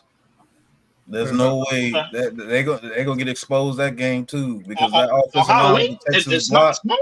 Tank Dell, Diggs, and Nico Collins Yeah, that's a with loss. CJ Stroud, and that's a loss. Okay. Let's go. November 10th, they in Arizona. What are we doing? That's why I was just saying. NYG, these guys. That's why they keep losing the defense. That's a toss up, but I'll give them a dub in that one. Okay. Y'all can't close the show? November 17th, they got another primetime game. This time they host in Indianapolis. Tied. I actually say they'll lose that game. They'll find a way to lose that game. Jonathan Taylor might go off against them. how long- Yeah. They'll find a way to lose that game. How long is that? How long is Aaron Rodgers gonna last in the season? Who knows? I think he lasts the whole season this year. See, and now I'm coming down to the stretch where historically the Jets have problems. December 1st, they at home. They host Seattle. That's a toss up. That could go either way. Yeah. That could go either way because DK Metcalf is strong as hell, and if Sauce Gardner tries to hold him, good luck. Because you're not But gonna be able to hold that dude. I'll old probably pick the boy Jets in that one. Yeah. will old boy try to show off against his former team that and- matchup is and- crazy. and make some critical mistakes. Damn, girl, go ahead. With the spoons. With the spoon. Okay, all right. So December 8th, they go down to Miami. That's a loss. That's an L. Well, that depends Yeah. on what's happening with Tua and The the, Jets never win in Miami. They hardly Wait, even come- beat come- Miami. Hey, hold up. How many of y'all think Tua gonna finish the season out? I don't. I don't concussion? think so. I think some. I don't trust I that don't. dude. I'm with Pat. I don't trust. That I don't dude. think he is, man. I don't think he's It's that not, it's, guy. you know what, Coach? Listen, I think last year was somewhat of an anomaly. If I want to say, Yep. do I see him being a healthy quarterback through and through year in and year out? Bro, No. when you can throw a slant to Tyreek Hill and rack up damn near 5,000 yards, it's going to make you look good. I watched this dude play the New York Giants, and when Wink schemed him up, the Giants should have won that fucking game, bro. If we had any type of offense, bro, we beaten the Dolphins, bro. I seen Wink scheme against Tua. Tua is not that good. Okay. I mean, but here's the thing. Listen, I'm agreeing with you. I think Tua has the biggest benefit of the world with Tyreek Hill. Absolutely. If you only back there for 2 seconds, He one has the Mississippi, two quickest Mississippi. time to throw. I mean, the quickest release time in the NFL. I could throw 1,000 yards with Tyreek Hill. Well, at least 700. At least 500 of them joints, right? Right. Half them, I ain't 9 of my 10 football in a throws are minute, going to be like quick this. screens, and he going to get yak yards. Give me Debo Samuel, Tyreek Hill. I'll throw for 2,000 yards. You got to think about their line too, because they lost Robert Hunt. So I don't know how they Yeah, lost. you just got to get me out the game like third quarter, bro. I can throw like 500 to him. That's why. And if see, to me, it depends on the Jets' offensive line first and foremost. Are they going to be physical in the run game? Because that's going to, because right now the Dolphins, when they had Wilkins, then and I'm not saying they didn't have a top level defense, but you lost too many key pieces. So I got to see it And with they them get hurt defensively too much too, Coach. And both the edge rushers not only that, Coach. Not only that, Coach. The thing about the Jets is, season after season, even when they do have reasonable teams, they lose games that they're supposed to win. No, true. Yes, that's what really right. killed them in the standings, because, like, after Thanksgiving, I don't trust the Jets. I will say this. I'm more concerned about their coaching than I am players, because their coaching usually gets them a loss or two. With Robert Saleh, he's there's some boneheaded decisions, and he is absolutely. So now if he can just get out of the way and let the players perform, that's why I'm saying no major injuries. If they can be physical in the run game, that's the thing. If they can be physical Breece Hall and what's his name, the rookie at running back. And Braylon Allen. Yeah, Braylon Allen, and then on occasion get the ball to Wilson, to make some plays, and also don't forget their tight ends. Their tight ends are not Conklin and what's the guy from Ohio State? They're nice. Rucker or something. Yeah, Rucker. Yeah, so Rodgers will get the ball to his tight end. So that's why to me, if their offense can just be functional. How many losses like you said, if they had any quarterback play? Well, you have an elite defense. So if your defense, all right, Sauce Gardner, you're saying he can get exposed. So, but there's other players out there that can help offset that too. So, that's why to me yes, there's questions. There's a lot of questions with the Jets. I'm not going to sit here and say there aren't, but if I can sit here and I could say playing the Dolphins is going to be an intriguing matchup. Well, playing all the AFC East teams are going to be intriguing, except for I still got. How y'all feel about Fashanu? I know we talked he's not going to play. I'm just saying as a prospect. I know we talked a lot about the offensive line. When we was doing our scouting for the draft and everything, but. How do you feel about Fashanu and how he fits in with this Jets team? Another good win for the Yankees. Because he's playing behind two veteran guys, he does have talent. He has very good raw talent. He just needs to be coached up and to develop. So, and playing behind, Smith and what's his name? Moses. Moses. You're going to learn from those guys. They're going to teach him how to play tackle in the NFL. So, and he does have talent. He really does. So if you can coach him up. Now the question is, if one of those two are down hurt and he has to go in and play extensively, then that gives me pause, especially with Rodgers.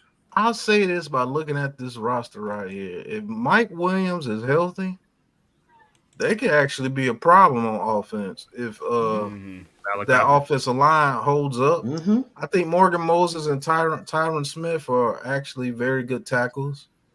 I don't know about John Simpson and Tippmann. Those are the only two weaknesses on that line I see, because Vera Tucker is a monster. Mm-hmm. Yeah, Simpson's they give Aaron Rodgers. I don't know about Tippmann. Yeah, they give Aaron Rodgers time. They're gonna make some noise with those receivers. That's So why I say that. And then you have the run game. So it's like if you yeah, can be Brees balanced, Hall. Yeah, yes, if you can be it'll be balanced, and then you set up your defense can set you up and get you good turnovers in the plus territory. Now I'm not saying it's going to be every game, but that's why I said if you sit there on paper, that's the whole thing. It has to produce. But on paper, this is a good team. yeah, it's a damn good team Well, on paper when I'm looking at it. yeah, on paper, yeah, obviously. But the thing is, we all know we all know in the NFL how fast the papers can crumble up. You know what I'm saying? True. So the thing is, and not only that, I'm more so worried about the Jets' competition in the AFC all around. Like, I of course, I mentioned the division. I didn't even get to the other divisions where, of course, you got the black and blue division, which is the AFC North. You know what I'm Let's saying? run So it. somebody's like, Let's run it down then, y'all. Let's run it down. This a good topic. Shout out to you, Leaf. Are the Jets better than the Cleveland Browns? To me, they're even because it's Yeah. all about it's all about the quarterback. Because the Cleveland's offense is not as good as the Jets' offense, and the Jets' defense is pretty good, and the Browns slightly out better them. So if they met head to head, just depends on whose offensive line blocks. And the quarterback play. What about the coaching? I would agree with that. Who The has Browns' coaching edge? is better. To Yeah, me. Browns coach. Yeah, definitely. Browns definitely got better coaching. Okay. What about the Bengals? They're a better team if they're healthy. The Bengals. Yeah, Bengals is better if they're healthy. But the Bengals lost players too. Well, right now the biggest question is whatchamacallit going to play? Because T. Higgins, he gonna play. No, not T. Higgins. Chase. Right now he's sitting in because he wants his contract. He gonna play. I believe he is, but right now he's sitting in, so I have to put that in my head. There's that. So what's going on with Chase? He holding out for money. He wants a new contract. He want Jay Jetta's money, which he deserves. He deserves it. Yo, what's ain't just got? He definitely does. Yeah, he definitely does. Ain't no doubt about that. He definitely do. So I was just saying, just for argument's sake, if he was to hold out, if he was really going to hold out because he wants that money, they're dead. That's my whole point. So it's like, okay, Cincinnati, yeah, they're good offensively, especially if Burrows is on point, but Chase does if we throwing in that aspect with in a perfect scenario, bro, like perfect scenario versus their perfect scenario, I think Cincinnati is the overall better team. Yes, no, overall I think we all agree with that. So what about Baltimore? Yes, Baltimore's better, yeah, easily. Especially since they got King Henry over there now. Oh my God! Oh shit! Yeah, so that's three. So that's three. What about Pittsburgh? They're better than Pittsburgh. They're better than Pittsburgh. All right, go over to the West. Kansas City. No. There's no discussion there. The Chargers. They're better than the Chargers. They're better than the Chargers. Actually, I'll give better than the Chargers, edge. but I don't think that. I think the Chargers will be better than them. I guarantee the Chargers and the Ravens will be in the playoff game. Yeah, I'm not a Herbert fan, but I definitely think the Chargers are going to be better. If the Jets keep it close, they win because Herbert's going to throw an interception at the end of the game. Nah. You know what, Pat? Nah. Okay. Hold on, wait. He's right though. He leads the league. No. Listen, Pat. You know what, Pat? I'm not going. I got to dispute that a little bit, just off the simple fact that the coach that they had was basically a terrorist. Oh man, listen, bro. Okay, but here's the thing. Hold on. Go ahead, Coach. I'm gonna go after you. Go confirm. From my understanding, what I heard, Joe Alt is getting abused over there. Joe Alt? For real? And let me listen to this. Yeah, I want to hear more about this. What's going on? I heard that. I heard again. I don't know. I don't have any proof. And when it was said to me, I'm like, "Come on, man, you got to be crazy." Not with Harbaugh and the coaches that he's bringing over there, and the rest of the with what's his name, the other tackle that they got from Northwestern. It's my Rashawn Slater. Yeah, Rashawn Slater. So, but if he is getting abused over there, now he is going up against was it Bosa and Mac and Mac? Yeah, the Mac man. Yeah, so I can understand it, but if he I is getting definitely abused, can understand it. but if he's getting abused, that's my point. Getting beat is one thing, but getting abused, that's going to affect his psyche. That could affect his psyche. So, and that's why it's like, I got to see with the Chargers. Let me tell you this. Come on, Stan. Every game that I have called and have watched of Justin Herbert in a clutch, it ends just like this. Incomplete pass, sack, incomplete pass, interception. Every time. You think I'm crazy? Every game that you've watched, or every game that game in the clutch, it ends the same exact that you watched. Like remember, Leaf, he calls the games. I'll go to the all 20, go to all 22 and look up Justin Herbert in the clutch. It ends the same way. Incomplete, sack, incomplete, pick. Every time. It doesn't, man, listen, it's weird and it's actually kind of fucking scary. Like, why does it happen like this every time? He'll miss somebody that's wide open. Everybody be like, oh. Then the very next play, he gets sacked. Then it's like 3rd and 14. He throws another incomplete pass that's almost picked. And then he says, you know what? Let me go ahead and throw this pick real quick and get this over with. He said, I got you. And Leaf, did you see the biggest choke job in the playoffs against the Jacksonville Jaguars? Incomplete pass, sack. Okay. All right, Cave. Every time. Cave, listen. What a lot of people like to tell me is that, the Chargers defense, bro, they didn't come up, man. Like, come on, bro. That wasn't Herbert's fault. Hey, listen, Lee. Now, Cave, you got me right there. That one right there, that was a choke job. When that was a choke job. When the media loves a quarterback, they will come up with everything in the book to excuse his behavior. Same thing with that Prince Charming over there with the Jaguars. Them dudes started off. Oh, you talking about Trevor Lawrence? Oh God. Them dudes started off 8-3 and didn't win a game for the rest of the season. And the game they did win, Trevor Lawrence didn't even play. So, wow.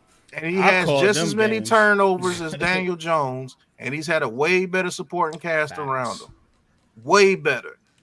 His first year. Well, the thing is about it, Pat. If somebody's if they coming up with reasons as to why this and that happened, the thing is, I think it's unfair that we're not doing the due diligence and looking at all of. What do you mean? Around. I don't talk if I don't do my due diligence, sir. I look at their roster. I look at those players. Pat, I'm not saying that. I'm just talking about in the course of how the choke job even happened, because Cave, listen, and Cave mentioned the game against the Jaguars. I'm trying to tell you the reason. This dude, Trevor Lawrence, literally will fumble and nobody's around him. Like, literally would do it. I don't understand him. And every time he misses, it's 16 yards too high. Every time. I look at these quarterbacks, bro. These dudes, they got receivers making one-hand catches. He got Travis Etienne getting multiple touchdowns for 7 games in a row. The offensive lines are not terrible. They're ranked in the top 15 or higher. Like, it's them. It's him. Just like Justin Herbert. It's him. Because they can't win in the clutch. Does he have a over athletic team like the Joe Burrows and them? No, he doesn't. But he's supposed to be this all-world quarterback, and he does have a very good team. He has Keenan Allen that's balling. He had Mike Williams that was balling before he got hurt. He got Palmer that's balling. He got Everett that's balling. He had Austin Eckler that was balling. Joshua Kelly behind him was balling. The offensive line is not that bad. Now, all of a sudden, it's the scheme, it's the coach, it's this, it's that. And they're in every game. And every time they're in the game, this dude, incomplete, sack, incomplete, pick. every time. I don't understand it. I just don't understand it. When you're in that many games to where you can throw 16 fourth quarter interceptions that ends games for your team. 16. God damn. God damn. 16. Some of that Fix has that to be put on 16. you, but you know why it's not on him? Oh, because he puts up stats and ain't got a playoff victory. And our bum ass quarterback, that's the worst that's ever played, got a playoff victory. It doesn't make sense. With a team that's Well, way worse than his. It don't. Well, It don't. with But all that being said, Pat, I think the Chargers are going to be better than the Jets. I think. Listen, yeah. I don't. Let's get into first of all, I want to You welcome were Miz comparing them. who didn't wait, show you was going on the rest of the who teams. didn't say anything. Yeah. First of all, I want to because Miz is down there like, yep, I'm here, Mizaroni. What's up? Miz, what up, man? Speak your I'm unpopular all right. opinion, Going man. on? Nah, I think the Jets are going to be good this year, but it all relies on the O-line and Rodgers. We know that. This is nothing. I'm not saying nothing we don't all know. But I do think. Do you think I do Rodgers think a makes it lot through of the people season, are. Miz? You think But he I makes it think through the this. season? What you say? You think he makes it through the season, Rodgers? Aaron Shit, Rodgers. I'm not God. I don't know. But I do think that people are dismissing Buffalo, and I think the Bills are still going to be very good. So I Oh no, do. Nah. The thing about Buffalo, I think they still going to be the class of the division. Like Miami, in Miami, it's all codependent on how Tua stays afloat. Can Tua produce another healthy season for them to stay afloat? Is just the question. So it's a lot of ifs, not just in the whole league, but like obviously with the teams that we discussing. So Let me say this I mean, about like, Buffalo, okay? Let me tell you about Miami, okay? Real quick. I'm gonna sum up Miami for you. It hasn't changed in 50 fucking years. They're a nice, sexy fantasy team that ESPN is gonna drool over at night on Sunday night. But when it comes to December and you separate the men from the boys, they ain't going with the men. I promise you. Fact. I could definitely agree They with that. proved that For last sure. year when they played the Chiefs in the snow. Couldn't do Yankees nothing. win. It was like I was quarterbacking out there. Don't forget with the Dolphins last year, they were up 3 games. What was it, week 13? Yep. They were up 3 games and they blew the division. Yep. They blew the division. Because They big boy football started I mean, happening. but we kind of knew that was going to happen. We kind of knew that was going to happen because not just because of their schedule, but because they really a finesse football team. They don't really do anything in the trenches that's really worth speaking of. I see the way that they play, and Miz talked about it that they just one of those fantasy football teams. Kind of, they just gonna do it. They just gonna do enough and have enough wins to get into the playoffs, but they're not gonna really make no noise. But yeah, real quick, Yankees win 7-6 in 12 innings. Right. They sweated it out and finally got the job done. So that's good enough for me. It's a 4-game win streak right now. I mean, roll. hey, you're gonna win. You're gonna win some tough ones and you're gonna lose some. You know what I'm saying? What's the record right now in the American League? You know what's funny? I could go back to when Marino was a Dolphin. It was 64 the same and shit, 45. That's the I promise you. It was the same thing in the 80s and 90s with Miami. They were flashy, Dan Marino, blah, blah, I don't know, whatever, man. Maybe it wasn't as sexy as today. Maybe they didn't have the greatest receivers in the world. But when it came to the big boy football at the end of the year, they didn't do it. And they could never play in the cold weather. It's been like that historically. Yeah, everything that you just said. But Miz, respectfully, they had Mark Dupin and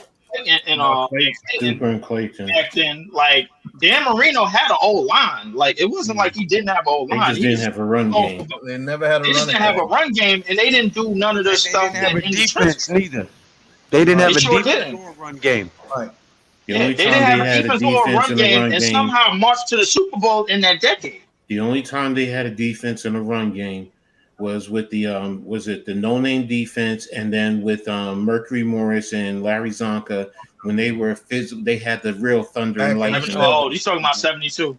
Yeah, when they won the Super Bowl, they went My undefeated. pop's favorite team, man. Look But at he a Dan Jets Marino. fan. Look at Dan Marino, and then when they went to play the Jaguars in the playoffs, when the Jaguars first got started, they let the Jaguars put 60 points on them. So I watched that playoff game. Real quick, hilarious. let me get you guys' opinions, unpopular opinions. Y'all hit that like button on a couple teams that I'm watching for. A couple sleeper teams. So I'm giving you kind of a preview of my preview shows. So one of the teams I got in the AFC is the Las Vegas Raiders. And one of the teams I have in the NFC is the Los Angeles Rams. Okay, the Rams are what a very y'all think good about team. those two teams? Yeah, the Rams can actually compete in that division. I think they would be number 2 behind the 49ers when it's all said and done. The Rams are the Rams. As long as they're healthy, they got Cooper Kupp, the boy they drafted last year. They got a good offensive line. The Brazilian kid or whatever his name is. I forgot his Puka Nacua. Yeah. The Puka. Yeah, they're a good team. They're not to be slept on. So that's not an unpopular opinion. That's just a great opinion if you know what you're talking about. Mm-hmm. Now the Raiders, if they take on the attitude of Antonio Pierce and that defense balls out, that's what I'm counting on. Yep. If that defense balls out, the Raiders are going to be a pest in the AFC, and they can get 7 to 8 wins, maybe even 9 if their quarterback actually does something with Gardner Minshew. Right. They can challenge something, but I just don't think they're. And to be honest with you, I think that's really the only team in that division that can beat the Chiefs. I was going to say, is it fair to say that's the second best team in that division? But who's their running game? Their running game, the Raiders. No. I expect myself, my own opinion, I expect the Chargers to be the second best team in that division. Okay. It all depends if that Raiders defense plays, man, because they're pesty on defense. Hey, having a coach makes a difference. Mm-hmm. Having a coach makes a difference. Now, I respect Harbaugh. That's why I said what I said earlier. I think the Chargers are going to be a much better team this year. But we all know on this panel, maybe not Leaf, but Leaf, you've been in New York. You've been in the area. We all know about Antonio Pierce. You know what I'm saying? What kind of leader he is. You know what I'm saying? So we all know what kind of leader that man is, bro. And when you can get Devontae Adams to calm down, because that dude was ready to get the fuck out of there, bro. I don't care what nobody say. He was done with his life. His career has been in shambles ever since he left us, bro. Like, to be honest with you, as good as he is, but I always thought he was a remarkable Antonio Pierce has him back in the fold. You know what I'm saying? Back committed to the Raiders, man. That's big time, man. And you got guys like Max Crosby speaking up for him, man. And look, they had options. They didn't have to retain Antonio Pierce. You know, they could have went out and spent money on a big name head coach or something like that. Yeah, but they bought back. It would have been. You know what I'm saying? I agree. And they bought back Antonio Pierce, and I think that's the right move. And I think he gonna have the Raiders balling this year. I'm sorry. You know what I'm saying? I'm not 100% sold on the Chargers, and I'm damn sure not sold on the Broncos. I don't know what the hell they doing. Well, I'll tell you what. If they depending on that sorry-ass Quentin Johnson, they going to be in a world of – that dude drops everything, bro. Like, yeah, he's trash. Somebody in the background when he dropped that touchdown pass, they yelled, that dude drops He's also a body catcher. Yeah, he drops everything, coach. It's weird. Like, you are 6'4". Stop it. Use your hands to catch the ball. Why you got them big ass hands and you still trying to catch it with your body? Just dumb. Yeah, man. I think the Raiders. I think. Look, you saying they? I hear you, Alex. You saying they don't have a running game and a QB. I understand the concerns, man. But you know who they do have? Devontae fucking Adams. So that's exactly that. Yeah, they're gonna score some points. They're going to score some points, bro. Well, I don't know. It is what it is. I think it might not be no juggernaut offense. Y'all sleep. Hold on. Y'all sleep. They got Aiden Who, O'Connell. who else they got? They got Jacoby Hold on, Myers hold too. on, Yeah. Hold on. Gardner Minshew's gonna eventually start over Aiden O'Connell. I'm sorry, that dude's trash. Zamir White is not bad. Zamir White is actually decent. Then Alexander Madison to back him up, who's decent. You got Devontae Adams, Jacoby Myers. Both of them are nice. Yep. You got Brock Bowers that they drafted. Nice. Mark Mayer. Yep, And Michael Mayer. Ooh. And Harrison Bryant. They got a three monster at tight end. Yeah, And that's what I guess a mid quarterback needs is tight ends, and they got three of them. Then they got Jackson Powers Johnson that just got drafted. Parham is pretty good at left guard. Colton Miller is pretty good at left tackle. Then their defense, they got Christian Wilkins. Remember, they just signed him. John Jenkins, Max Crosby, Malcolm Coots, who's pretty damn good. Tyree Wilson to back them up.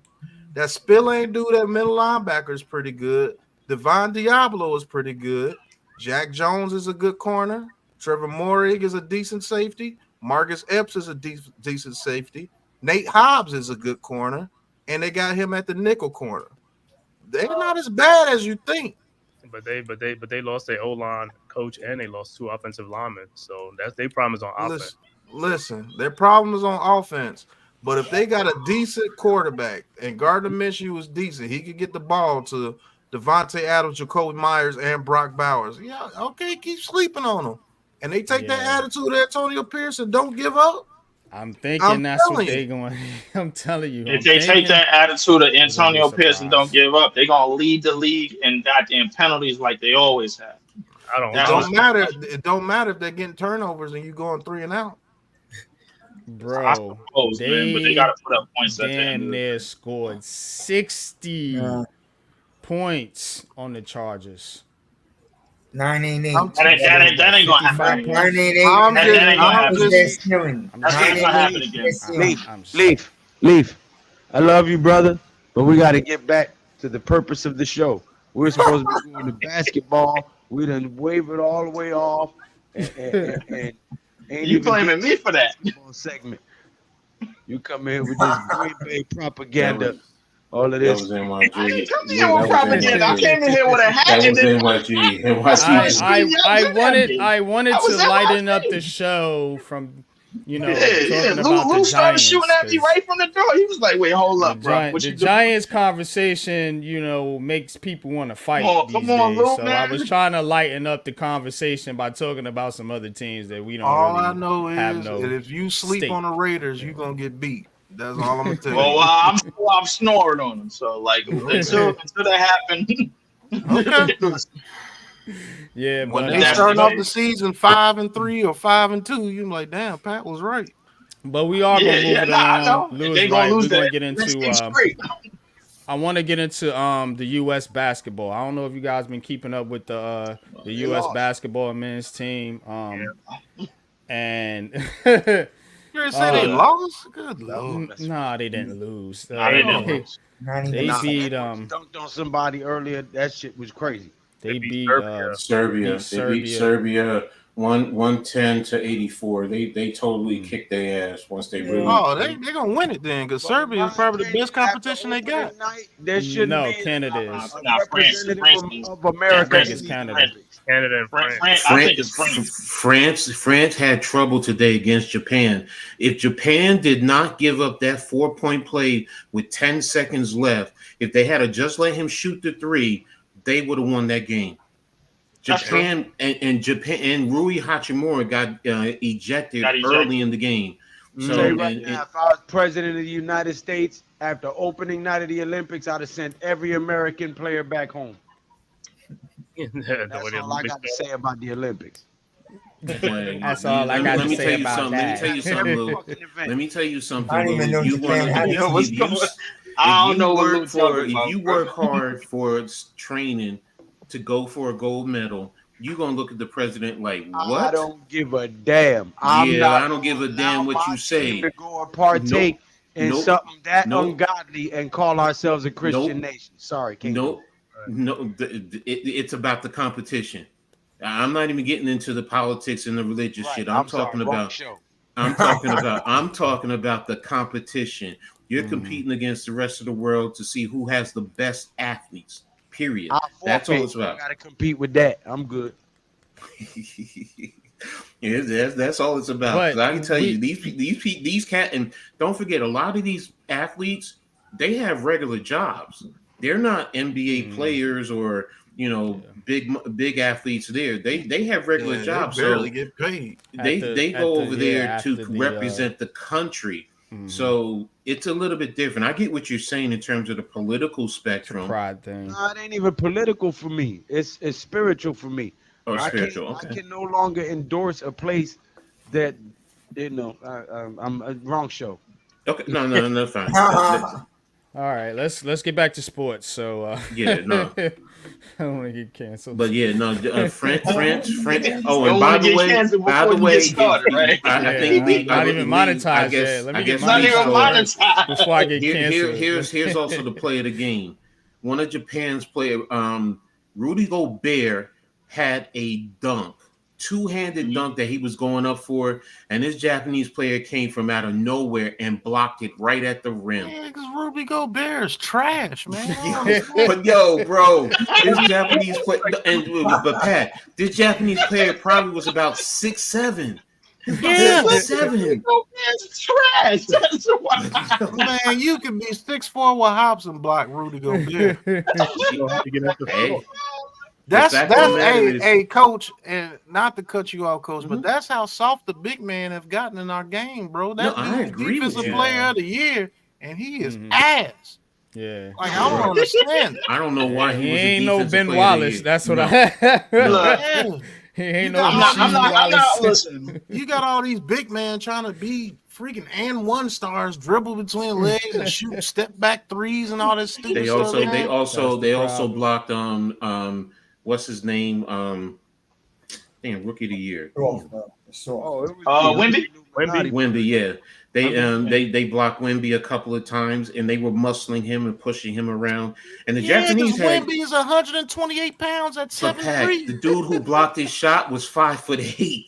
The guy 5'8". Hold up, I gotta watch this game. I'm telling you, it was on the left baseline. They were battling for the ball, and he was getting the ball to try and shoot it, and the guy jumped up and smacked it. Hey, look, man. Let me get in the gym for 6 months, and I'm putting Rudy Gobert in the post. I don't give a damn what you talking about. I'm putting them in the post, and as long as they can teach me a sky hook, I'm going at them. I'm done. I'm done. So France is not all that you think that they're. They did the Last Supper in Trag. Fuck that. France is not.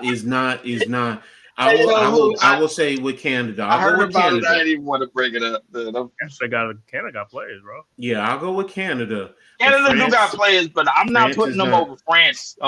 Nah, France showed me something today that you know what, they're not as good as you.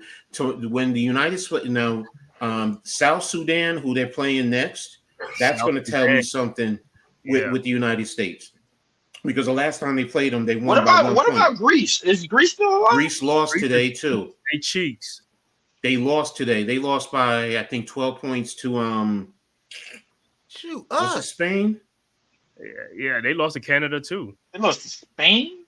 I think it was without the Gasol brothers. And we were just talking about the Canada joint the other day, wasn't we? Our coach. Mm-hmm. Friday, I was like. Who Canada guy? I got Dylan Brooks, trash ass. SGA. You got Jamal Murray. Yeah. Jamal Murray. They got SGA and Murray. Those are the two. RJ Barrett over there. I said Canada got some players, man. RJ Barrett. What about the mountain biking? I haven't seen mountain biking yet. Yeah. Mostly, you are right. The women are balling out, but I hate to tell you, they're not the best in the world. They lost the Team WNBA, man. I'm counting that. Well, that just also speaks to the depth of the United States in terms of the talent. We could send whoever we want over there. It's not even close. It's not even close. Yeah, we sent some WNBA players. Yeah. I know, but I'm talking about this. Yeah, I know the WNBA particular team. Yes, Yeah, I'm talking about this the, particular team. and the fact of the matter this is what happened. Yo, WNBA, Team USA, Women's Basketball Committee. This is what happens when you say you don't need Caitlin Clark. Think about it next time. You got 4 more years. Sabrina was lighting it up from deep the other game. She should be. I mean, yeah, that's cool, Coach. I mean, listen, we already acknowledged. Yeah, listen, Angel Reese and Caitlin Clark. That's a package deal when it comes to Team USA.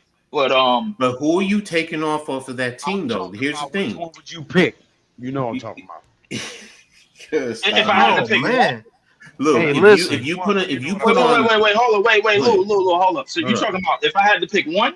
No, if you're going to take Caitlin Clark and put her on the team, who are you taking off for Team USA right now? If you had to pick one for you. Oh, Angel Reese all day. Oh yeah. No. He said who's already on the roster that you're going to take off. Oh, on the roster? He's not talking about basketball. Yeah, Team You're not USA. talking If I had to pick for me, it's Angel Reese all day. Good No. He said, if I had to pick for me, that's Team USA.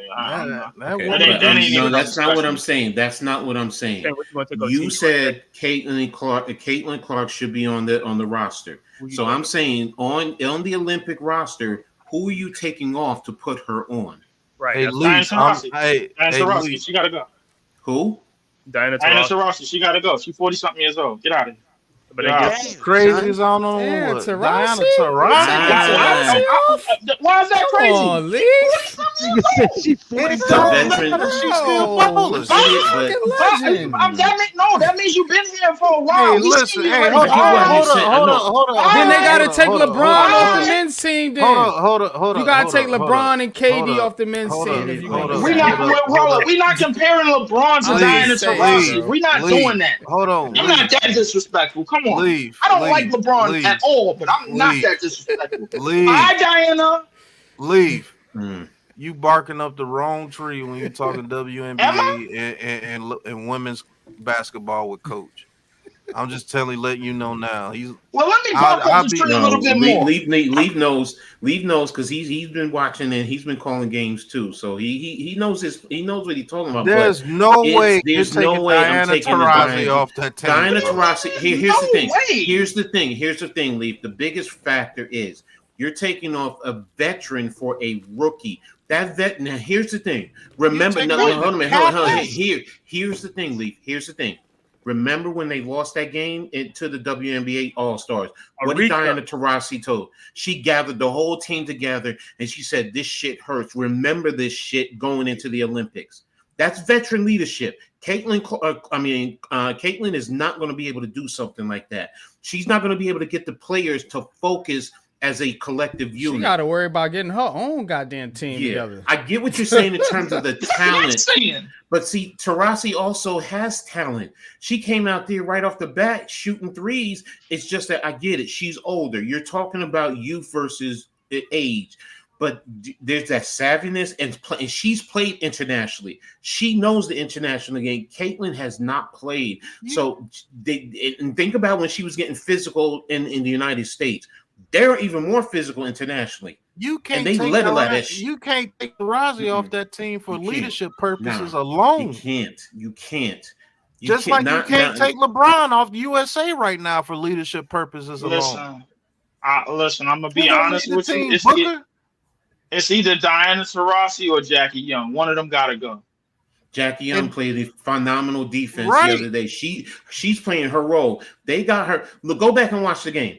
They got her playing as a defender now, and she's starting. Matter of fact, you know what? As I'm looking at this roster, you know what? Kelsey Plum was getting carved up like Chinese chicken. Get her ass up out of there. You said he just gonna be in her. Man, we're not gonna forget. She got 30-something put up on her, bro. Like twice in 1 week. She been getting cooked the whole season. Get her monkey ass up out of there. Hey, I'm a only co-sign that just because. I think she is gorgeous. Hey, but she got to go. Leave. I'm on the only co-sign that because she cooked Darren Waller. Dang. So I'm gonna co-sign that. Yeah, she got to go. She said she cooked Look, down. she First will off, cook. She will cook she both cooked down men. Wilder, bro. Wait. Time out. She gonna cook She both cooked men. down Wilder while he was in Vegas. When he got to y'all, that's when she was like, you know what? Yeah, he was already cooked. I agree. When he got this, exactly. he was already He cooked. was already She was cooking him he was in already Vegas. Wait a minute. She gonna cook 90% of the men out there, man. She really is. She gonna cook 90% of the men. That's fine. That's fine. But listen, you know what? As long as I could be in the 10%, that's cool. But as far as that roster goes, her ass could go. Now y'all made good cases for Diana Taurasi. You made a good case for Jackie Young. Her monkey ass out of here. Beat it. I get where you're going with that. It's just that Caitlin Clark, I can't put her over a lot of. See, the thing is, you're pulling veteran players who have international experience, and for her, and the thing that I'm concerned with is she would be a rookie coming out there to play in the big lights. Now, if you want to say get her prepped for the international game, yes, but to throw her out there internationally, what I'm saying is for these next 4 years, get her prepped into the international game with the prep for the Americas, things of that nature, and then the World Cup. Get her ready for it. That's a different story. But just right off the bat, internationally for the Olympics, I don't know. I mean, hell, they've been sitting Jewel Lloyd. They were sitting Jewel Lloyd for a good percentage, and we know Jewel is a baller. Yeah, Jewel Lloyd is a baller. And Jewel was sitting, and so was Kalia Copper. So it's like, hey, coach. You know what? I'm gonna stop this conversation right here by saying you know something is wrong with that committee when Enrique got left off that team. That's another point. So it's like Enrique was only because she's on a losing team. And I said it, I've been said it. Enrique should be on there. Hell, if you want to sit here, as much as I love her to death, but you want to take Sab off and put on Enrique, I would be cool with that. Because if that's going to get us the gold medal, Enrique is she can hit all levels. And I'm not saying Sab is a bad player. Sab is a hell of a player. But Enrique. I mean, Enrique is. Because I'm saying to myself, well, damn, how can Enrique not be on there? But Satu Sabli is on Germany's team. You know what? And not only that, I assume Cardosa. Carmela. She would be Brazil. She would be on Brazil, not United States. She's on Brazil. She's not on our team. She's not on our team. I don't give a damn. I mean, she ain't getting a green card to play over here, bro. Like, come on, we done tried that shit already, bro. They let Embiid play. Shit, he African. Yeah, I understand that, and that was a big mistake. Like, we need to get his ass.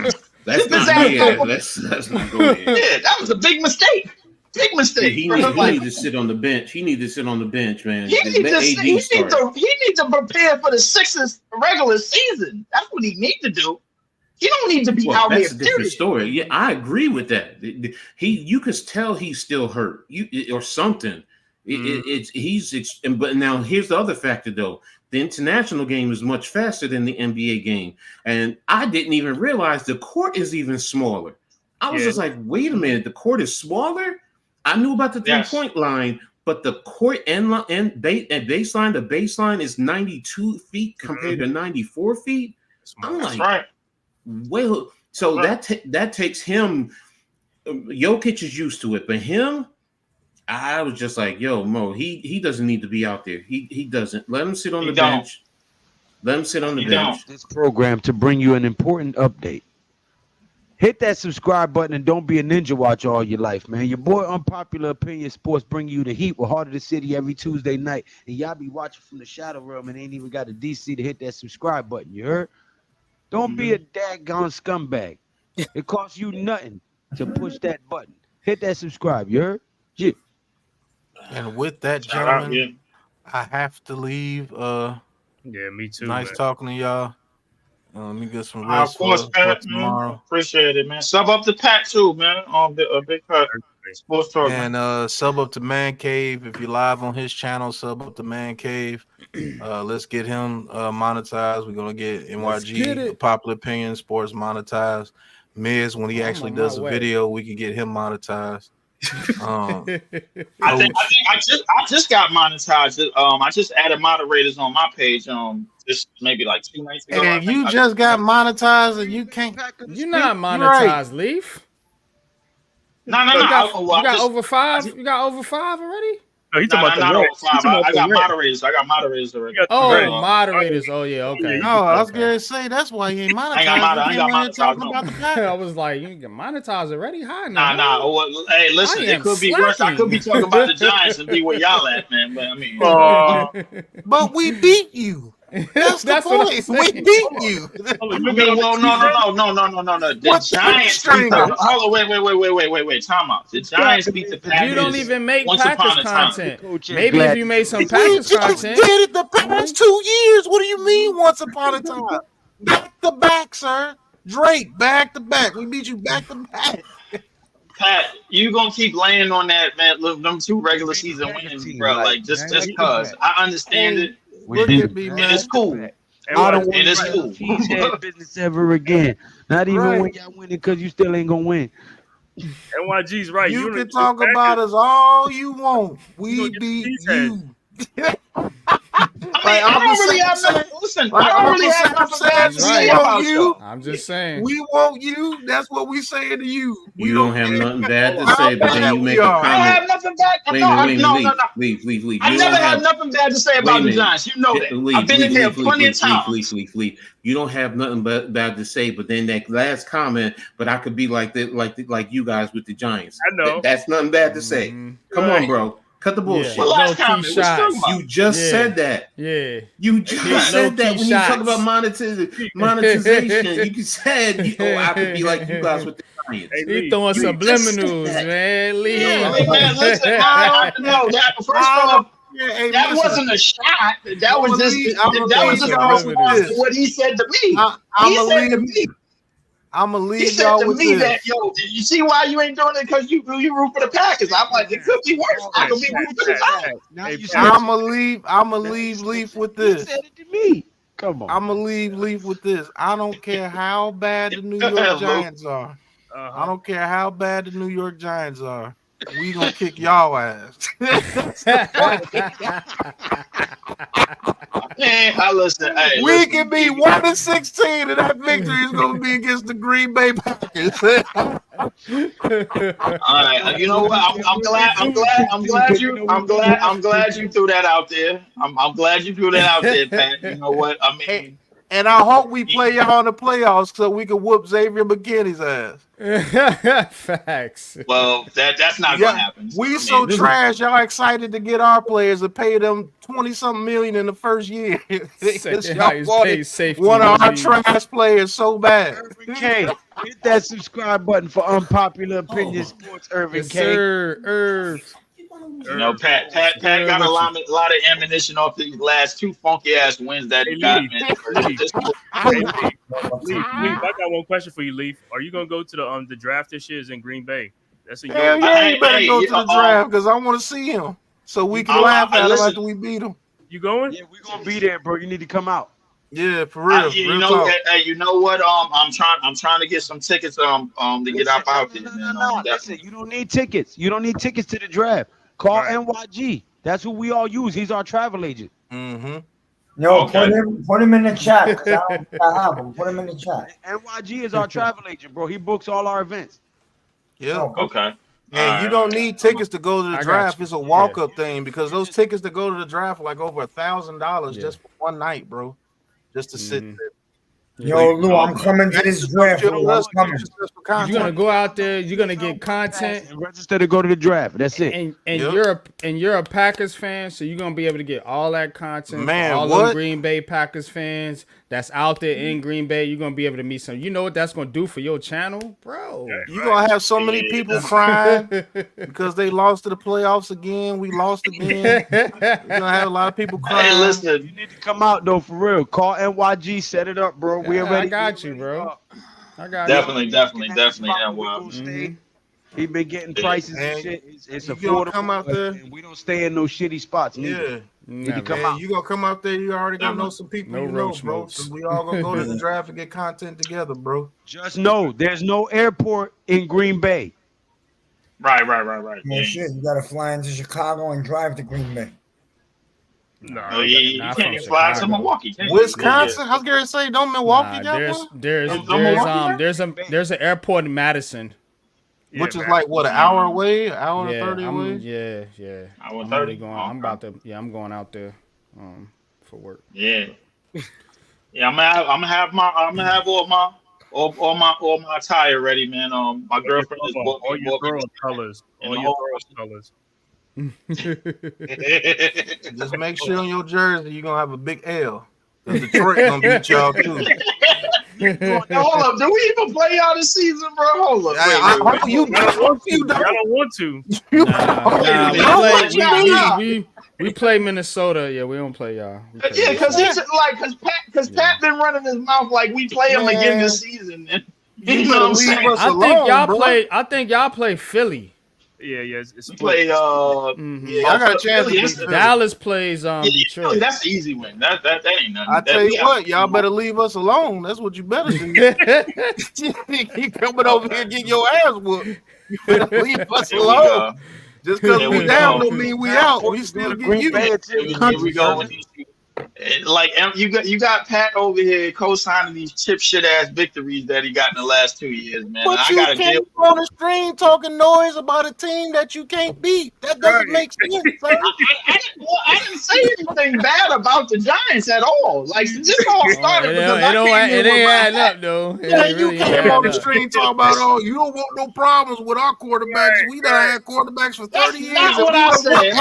One of your quarterbacks ass. No, hold up. That's not what I said. Let's rewind the tape. I came in very calm and collected, man. Everybody was going on. And I calmly told you we put foot to y'all ass. That's what I calmly said. Better go look at the history, sir. Okay. This is recent.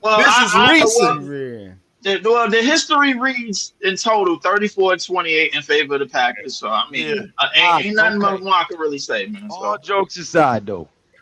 Get in touch with NYG. Make it happen. Come out there and join us in the draft, bro. And you see how we having fun right now? That's what it's gonna be at the draft, and you're gonna be able to get some dope content for your channel, bro. You already know. Definitely. You know what I'm saying? And I will be in Brooklyn to catch a Nets game sometime this season. Why? That's we all gonna be here. The tickets are damn near free. I mean, like we could just walk in. Exactly why I'm going, bro. Exactly why I'm going, bro. I'm not gonna spend too much money on this team. I have a budget for the Brooklyn Nets, bro. It's like 25, 30. Anything more than that, that's too much, bro. You about to turn up at the Barcleys and watch them lose fucking 130 to fucking 70. They need to show up if they play the Knicks. Yeah. So we can listen. I'm supposed to show up all 4 games against the Knicks, and that's They're gonna sweep the Knicks, and they're gonna lose to everybody else. Yeah, I'm cool with us winning all 4 games against the Knicks by a total of 4 points. I hope we sweep the cool Knicks, with that. and I don't care if we lose to everybody else, because I know it's gonna be a bad season. I'm definitely cool with that. I'll tell you what. I'll leave y'all with this. Dun, dun, dun, dun, dun. Go, Pack, go. We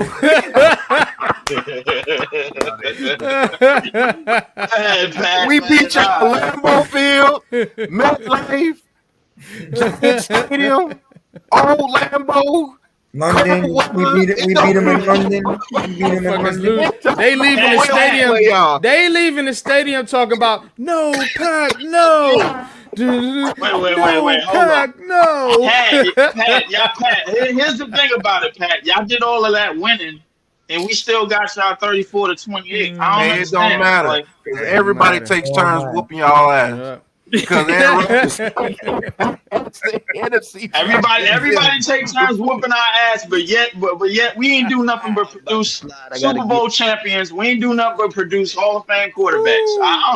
Okay, all right. We got Hall of Fame quarterbacks too. We actually got the best defensive player of all time on our team. Yeah, right above Reggie White. Definitely do. Reggie White is right there behind him. Yes, salute to Reggie White. Ain't no argue with that. RIP But we will say Reggie White was an Eagle before. Even though he was, I was gonna say, even though he was an Eagle first. Yeah, see, look like he ready to hit somebody. The Eagles hold up. So the fact that he just co-signed the Eagles, bro, a team in his own division that he don't mess with, I'm bro. not Like, co-signing anybody. I'm Yeah, glad hell he left the Co-sign, Eagles to man. go Yeah. play for y'all. I'm Get glad your he ass outta did. here, That's Reggie. why I respect him. If he would have When they stayed had- with the Eagles, who I was wouldn't the- hey, respect Coach, him. I only who was the respect him other because he edge went to rusher y'all. besides Reggie White? It was Reggie Jerome White. Brown. Who was that other dude? Jerome Wait a Brown. minute, Jerome Jerome Brown. Brown. Jerome Before he Brown was passed inside. away. Before he passed Yeah, away, Jerome right? Brown Who was was the inside. other edge rusher out there? Simmons. in Philly, Bob Yeah. Simmons. Hey, Miz. Oh, you coaching the team, right? Yeah. all right, Yeah. been in. Pop Warner, baby. That's Right. right. Only thing he got to do now is keep his head up. Getting Keep him his right. head That's up his when he's first time ever backpedaling. doing that drill. Mm-hmm. First time ever doing that drill. Our first game is August 24th. This is only our second week of practice. So first time hitting was today. Cool. Hope nephew go out there and ball. Well, 2011, the Packers were 15-1, and Manning spanked the shit out of you guys in Lambeau. Yeah. Hey, bro, listen. Hey, I remember it, bro. I didn't lose sleep over it then. I'm not losing sleep over it now. That's like right. it is what it is. Like the year that we were supposed to beat y'all last, the year that we won the Super Bowl, y'all managed to blow the damn division against Mike Vick and the Philadelphia Eagles. But that's not that's all in the past. That's the Plax thing. That's the Plax thing. Oh That's yeah, right. if Plaxico That's didn't get all hurt. right. We lost to the Eagles, but we also blew past Al Harris and Brett Favre against y'all. Oh man, And Plaxico Burrs abused Al Harris in that game. Undressed, Bro, don't remind me about Aaron Harris. Look, butt naked. Lord have mercy. That might be one of the worst. We ain't have. Come on, bro. We ain't have nothing to speak of in our secondary since Leroy Butler, bro. Come on, bro. Like, well, you got what's the boy name now? Not Hayward, but what's the boy y'all got now? He's nice. The DB y'all got 20-something, 23. Jair? Hayward was cool. Alexander. Hayward was cool, but I mean, he wasn't great. Hey, like you got Xavier McKinney. All is well. Yeah, Xavier McKinney. Yeah, we picking up the Yeah, Giants. what's his name? Was a good player. Tari, whoever it was, safety. Keep him off the four-wheelers. All right. We had. You said keep him off the four wheelers. We had high Clinton Dix, man, who missed the tackle against Seattle. Listen, I could name you all the blunders that we had since our last Super Bowl. Xavier McKinney away from the Rough Riders and all four-wheelers. Rough Riders. Well, he ain't got that much to do out there in Green Bay, so you really got to worry about that. That's to be why honest you with you. Damn sure don't. away from them because he's gonna be riding around four-wheeling. That's how he fucked his hand up. Like he got a bunch of money, but he's gonna be miserable out there. I doubt it if there's any four wheelers out in Green Bay. That's a community town, man. Like, Well, I'm you gotta not keep him gonna off the hate snowmobile. It's still a good I'm not gonna hate football on Xavier McKinney for going to the Packers. Oh no, we ain't hit him. Oh hell But no! He got- Saquon Barkley, Right. Fuck you, Barkley. But yeah, Xavier Word up. McKinney. I mean, that's one of the best football towns in the world, though. Green Bay. yeah. That's all they I'm do. not is mad about at Green football. Bay. Green Bay defense, y'all have my utmost permission to beat the shit out of Barkley when y'all play the Eagles. Right. Knock his fucking visor off. he said, knock his fucking eyes off. Captain had no remorse when he said that shit. Because you went to the Eagles. You could have went to any other team that was Facts. willing to give you some money, but you went to the I Eagles. didn't like seeing that today. See him over there in the Eagle uniform. I didn't like it. Man, y'all ain't that mad. He could have went to the Commanders, man. Y'all would have been all right, man. Come on. Yeah, because we always whoop the Commanders. Yeah, Commanders are irrelevant. Went to the stinking Seagulls, To the Eagles. the lice-infested pigeons of the sea. How dare you That's scumbag. like KD going to Golden State, bro. Right. It's a sucker move, bro. It's a sucker move, bro. Look, man. All I'm gonna say I'm is saying, this, Leaf. man. It's a Catches on the sucker next move. team, I'm man. happy he got his I gotta money. jump off. Yeah, I gotta go too. Happy he got his money, but it's up when we play him. That's it. All right, miss. But All right. Leaf, man, good to Hey, see you, man. Hope all you guys have a good rest of y'all At stream, Cave, man. man. I gotta get out of here. And one last thing, fellas. Looks like we're rolling with DJ for another year. Yeah, cuz. This shit look like you rolling with Jesus for another year. Oh man. Hey, hey, coach. What's the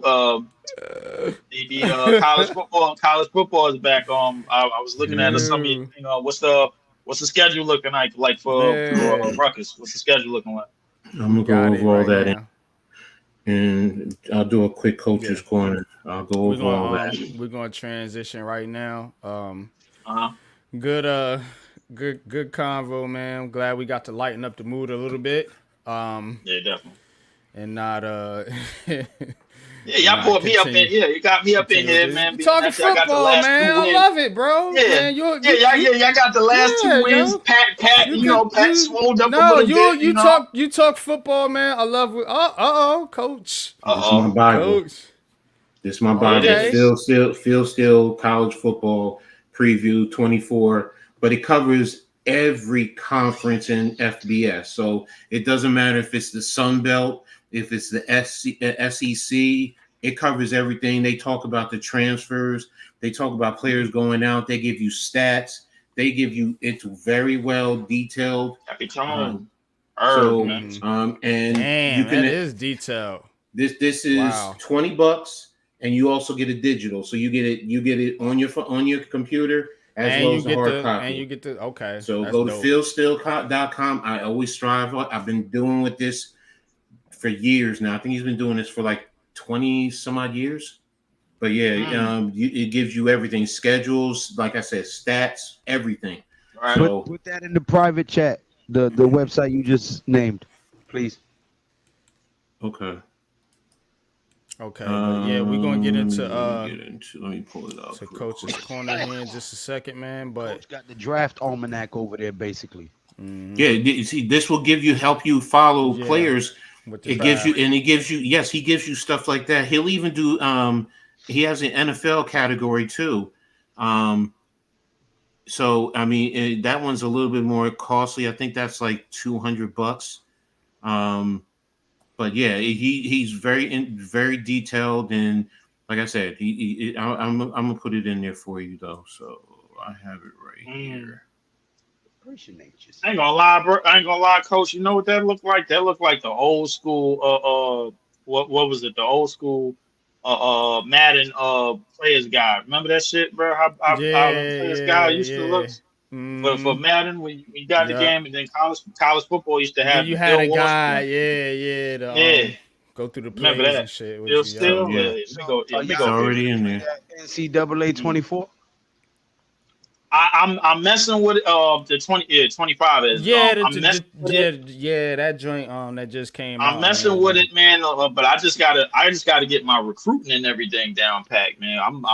I'm getting into it of like. Because I could play fighting games all day, but I got to get back into like the groove of playing a football game. Because I play Madden here and there, but I mean, like when I'm playing a football game, I got to be potent. Everything, I got to know like my schemes and everything, all my audibles, get everything correct. Especially on defense, I was playing online. Kid had put up like 40 on me in a half. I was like, oh shit, man, them kids, man, you go online, bro, like. I have to practice offline first before I go online because you go online and you jump right into it. You go man. online, you just run right into the lines. They sit in the basement and play for hours. Yeah. They're like they're basically like coaches on the game. They know everything. Like it's crazy. So the one thing that they did do this year, these suckers is they added a lot of the read option plays and a lot of the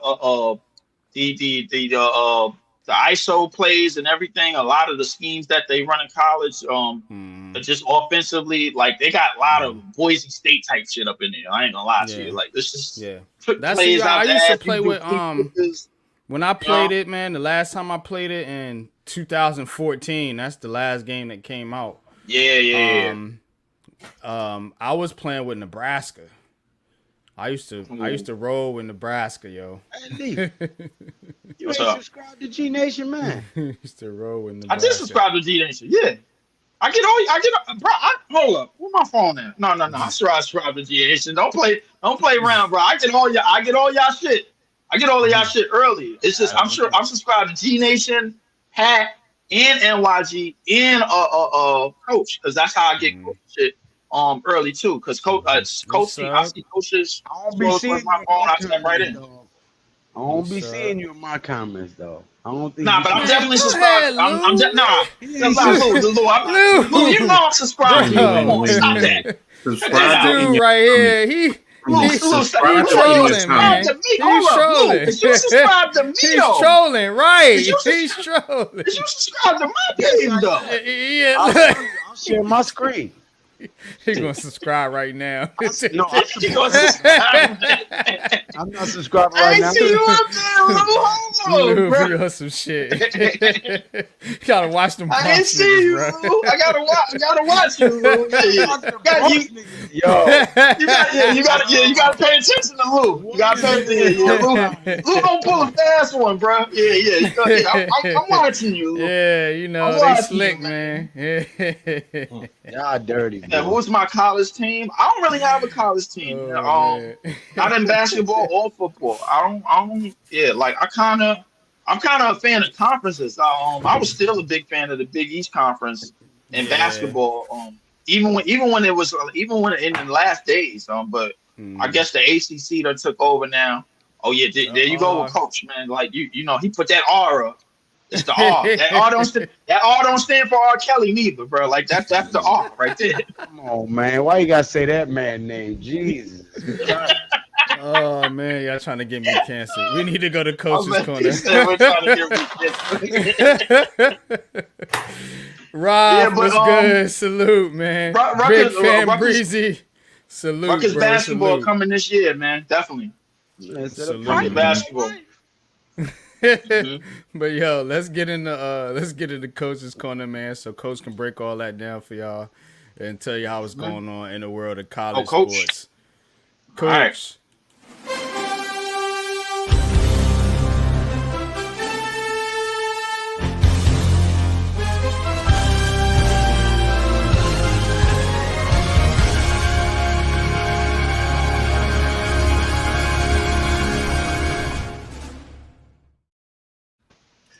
All right, man. I appreciate everyone for being here with another Coach's Corner. Going to go through some things real quickly. One of the questions was in terms of Rutgers football schedule. Rutgers starts their season August 29th. They host Howard. That's a Thursday night. It'll actually be youth football night here in Jersey, so it's going to be big. They're trying to bring a lot of the youth kids out there. To come out and also see an HBCU. So, that's also something that's a good thing. So then September 7th, they host Akron. That's called Our Community Night. So that the Howard game is a 6 o'clock kickoff. The Akron game is a 12 o'clock kickoff on a Saturday. Then they have a bye. And then September 21st is their real first test of the season. They go down to Blacksburg to take on Virginia Tech, who many are projecting to be ranked in the top 25 by then.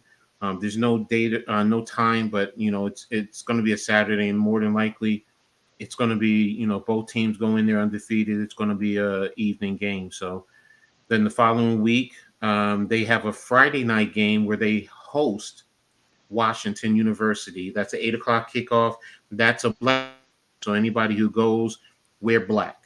So Rutgers will be out in their all black uniform. So definitely it's going to be an exciting game. It's going to be a big test for Rutgers, their first Big Ten game of the season. So looking forward to that.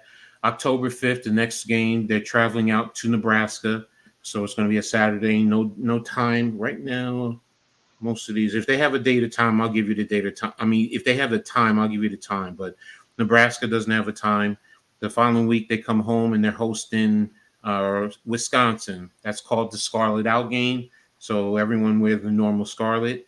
Then the following week, they host home. It's a homecoming game, and they host UCLA.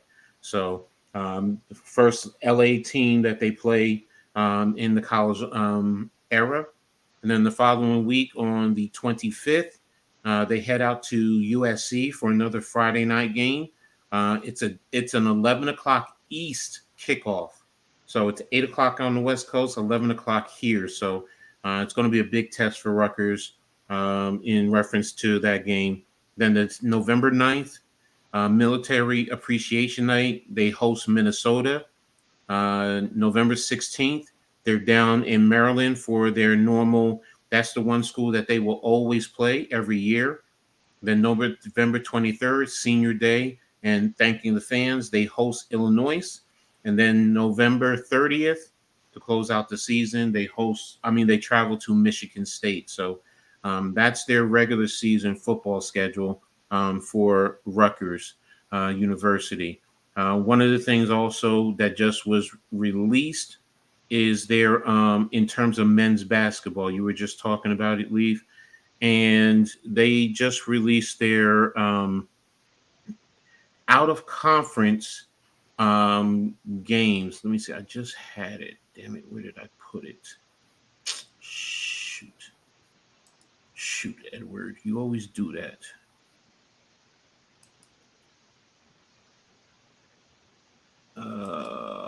Jiminy Cricket, man. But yeah, they just released their out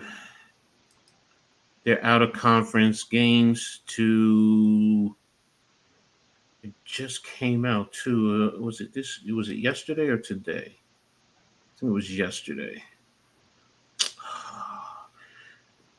I do this to myself every time. I have so many daggone tabs open and trying to find. Here it is.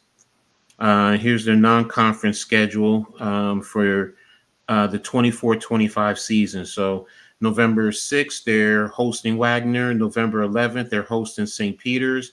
November 15th, they're hosting Monmouth. November 20th, they're hosting Merrimack. November 24th, they're at Kennesaw State. I think that's down in Georgia.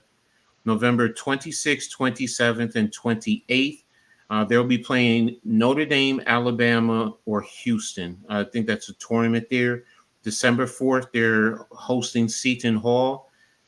December 21st, they're playing Princeton at the Prudential Center in Newark.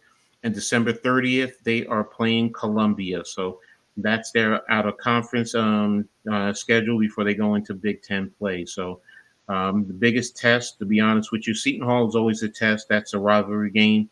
But that Notre Dame, Alabama, and Houston, more than likely, they're definitely going to be playing Alabama first because that's where Cliff Omoruyi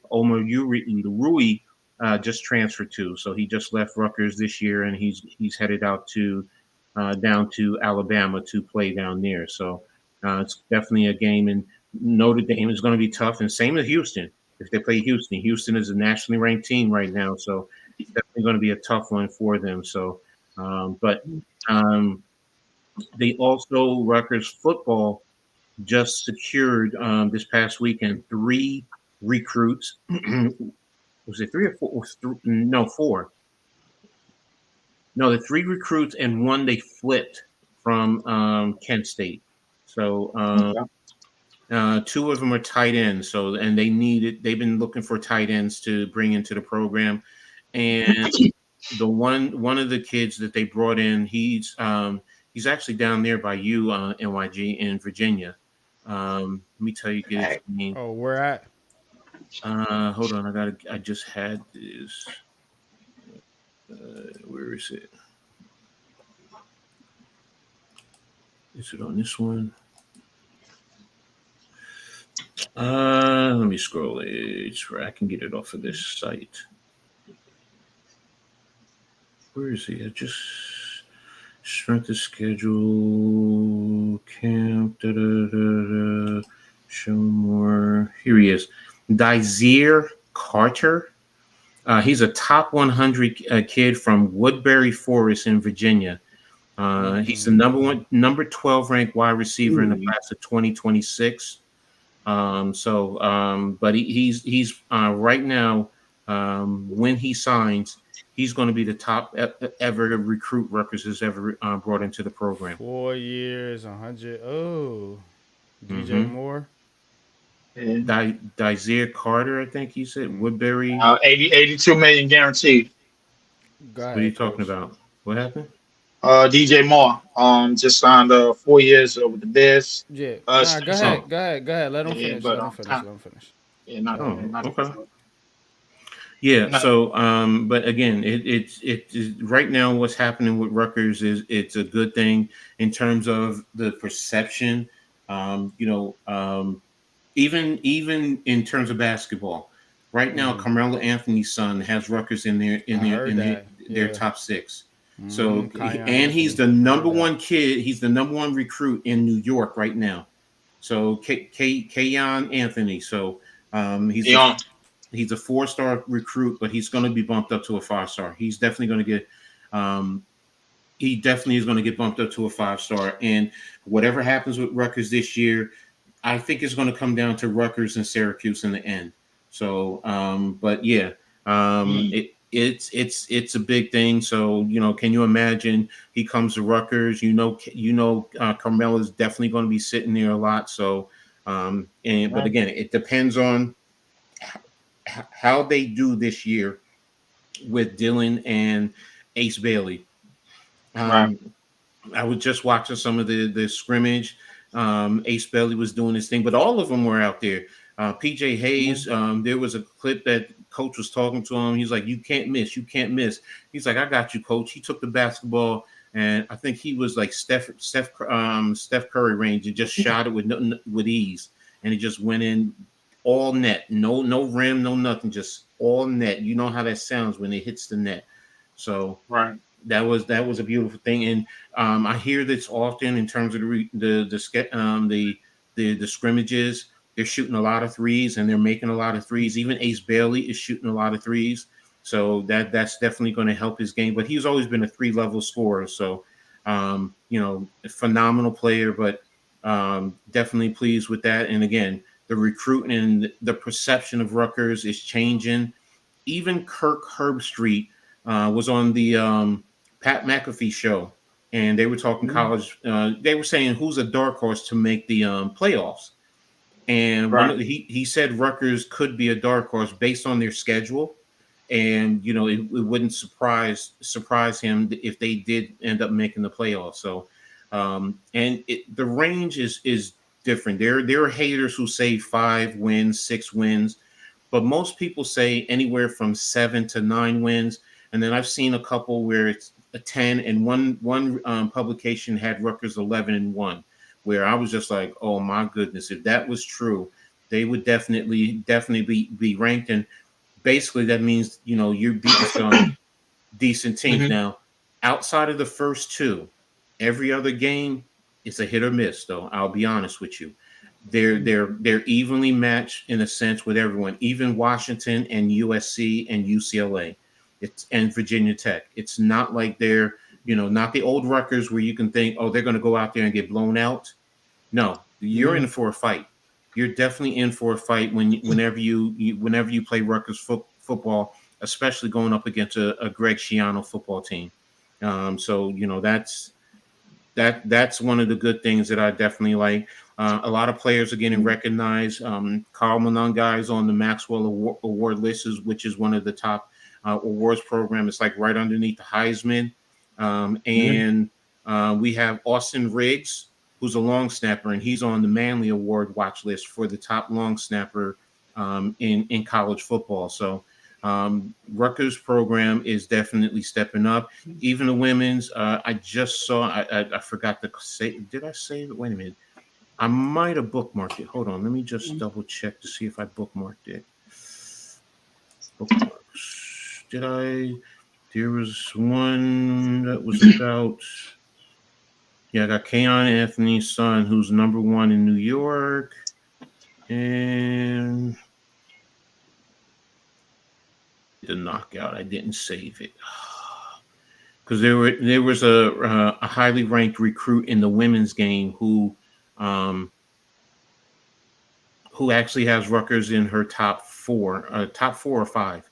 So Rutgers women. So that's a good thing. Coach Coahes is doing a good job over there in terms of recruiting. So definitely stoked to see what's going on there. Training camp just started for Rutgers. They came in on Sunday and they were already on the field on Monday. So Coach Yano said that he's definitely happy with what's happening. It's still going to be contingent about the quarterback, but if the running game and the defense plays to potential, it's a heavy senior laden team on the 2 deep. So that speaks volumes. And the young kids who are behind them are talented. They are highly, highly talented. So they're going to be able to learn from the veterans. And then out of this group, and Shiano said he's expecting a lot of these kids to get into the NFL and play. He said just like in 06, he's like that roster was full of future NFL players, which he was right. So and if you could do the same thing with this year coming up, the sky's the limit with this program, especially playing in the Big Ten. For all those people who want to talk bad about Rutgers is officially a Big Ten program. Teams do not want to play Rutgers because, number one, they're physical. Their offensive line is tough. Right now, their left side of their offensive line from center to the left tackle is solidified, and they're at least on honorable mention watch in the Big Ten. So, it's a good thing in terms of that. Of course, running back, they can go at least 4 to 5 deep. Also, right now, the thought is the wide receiver. There's a lot of wide receiver depth. Amir Miller, who was a All-American at Monmouth at the FCS level, he was the number 1 receiver at the FCS level. So he transferred to Rutgers. Nyseem Brantley, who came over from last year, he came over from Western Illinois. He would have played last year, but the NCAA wouldn't have let him play. But during the spring game, he was out there balling. So, Coach, has there ever been a player that went to the NBA out of Rutgers? You mean drafted? Yeah, there's been plenty of players from Rutgers that have played in the NBA. Are you talking about like as a freshman, Breezy? If you're talking about freshman, no. But if you're talking about, I can go back to in the 80s, James Bailey. James Bailey was a top player at Rutgers, and he had a very good career. I think he played for the Knicks. I think he played for, was it Knicks or the Nets? James Bailey, I think he played for the Seattle Supersonics. He played for the Sonics. I think he played for the Lakers. I think he played for the Knicks or the Nets. I can't remember one of the New York teams. I thought he played for. But yeah, no. If I had to say the most notable player that played at Rutgers was probably Eric Murdoch. Eric Murdoch did not play at Rutgers. Eric Murdoch played at Providence. He was from Bridgewater, New Jersey, and he coached at Rutgers. And he was let go by Mike Rice, and then he blew the whistle on Mike Rice, which started that whole fiasco with Mike Rice throwing the ball at the players and got him fired. So, but Murdoch did not play. They wanted him to play at Rutgers, but he didn't want to go. He didn't want to play because he was literally 10, 15 minutes from Rutgers. The only person I really remember is like Quincy Doobie. Yeah, Quincy Doobie. He was a first-round draft pick. You had the last couple of years. You had Ron Harper Sr. He went in as an undrafted free agent. You had Caleb McConnell. I think he's on Oklahoma City right now. So they've had players, but in terms of drafting, yeah, you have to go back into Wally Dix. Wally had a tryout camp before he went into the N1 circuit. I'm trying to remember who else. It's just been a couple. Roy Henson, Roy Henson. What's his name? It was an African kid. He was drafted by Washington. Start with an N. Last name start with an N. NGI, something like that. And NGI. Yeah, NGI or something. Yeah, Mamadou. Yes, he was drafted by Washington in the second round, so he played for a couple of years. So there have been players who have come out of Rutgers. Yeah, John Battle with Cleveland. You're right about that. I forgot about John Battle. The most notable Rutgers player wasn't a male player. It was a woman. That was Cappy Pondexter. You could say Cappy or you could say Sue Wicks, because Sue Wicks was there with the Liberty, but she was an All-American at Rutgers. But yeah, Cappy was the most notable. Yeah. So I mean, Cappy is probably a name that probably a lot of people might and remember. she's won championships. So I mean, but you have Kalia Copper right now, who's playing with Phoenix. Breezy, you have hit the link. If you want to come up for a couple minutes. What's her name? What's her name? Who's with with Indiana too? Oh damn, what's her name? I forgot her name. Yeah, I said Ron Harper Jr. You said Ron Harper Jr. I think you might have said Ron Harper Sr. It's on your Twitter page, Breezy. Oh, sorry. Check if I said senior. Chat. Yeah, I said Ron Harper. Phil Sellers. Phil Sellers, he didn't stick long, so that was the 76. Oh, Eddie Jordan, who was with the Lakers. He played for a few years, and then but he coached Rutgers to an abysmal season in the Big Ten, which is now why we have Coach Peichel. So, but yeah, Sellers was All-American, one of the best players to come out of Rutgers, but he was more of a power forward, and I think at the time he was like 6'4", so he wasn't overly big. So, but yeah, Keith Hughes or Eric Riggins. Keith Hughes. Here's a funny story. Keith Hughes actually played at Syracuse first. He's out of Carteret, New Jersey. Played at Syracuse for 2 years, then transferred to Rutgers.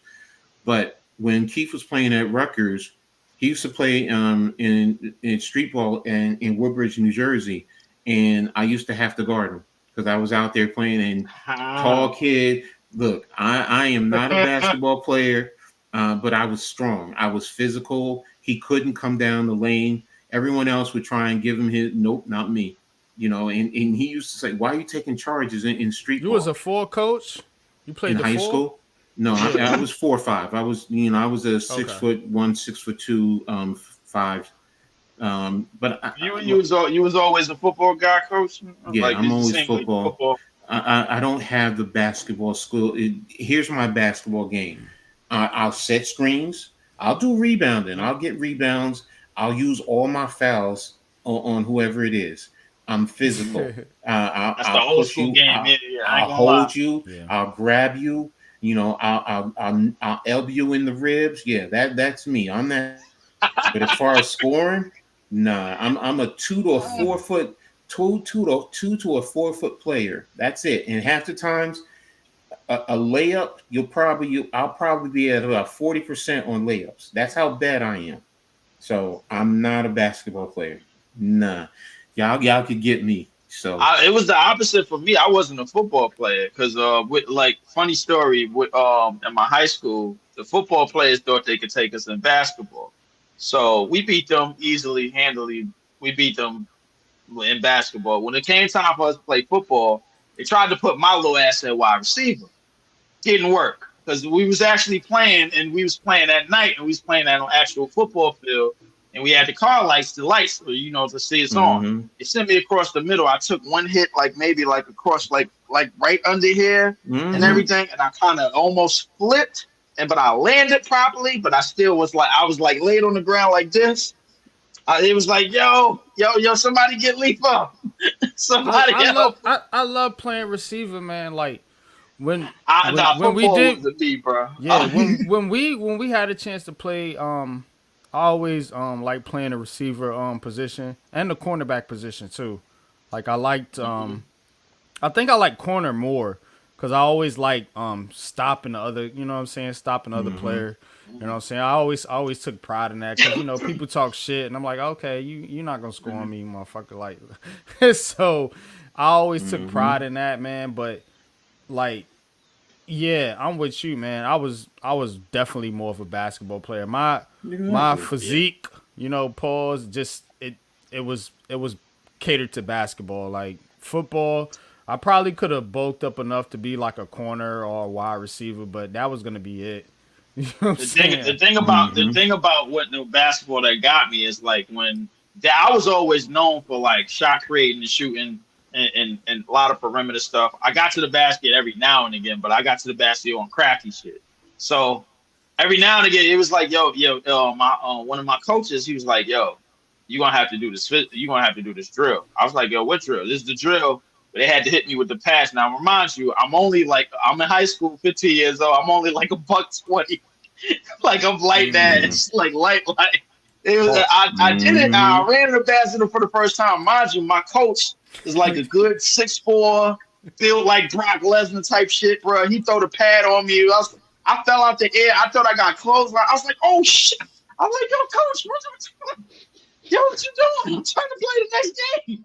He was like, yo, that's how it's gonna be every time you drive down. That's why I do, coach. What you mean? Mm-hmm. He was like, yo, you driving again. He had me in there for 3-4 hours.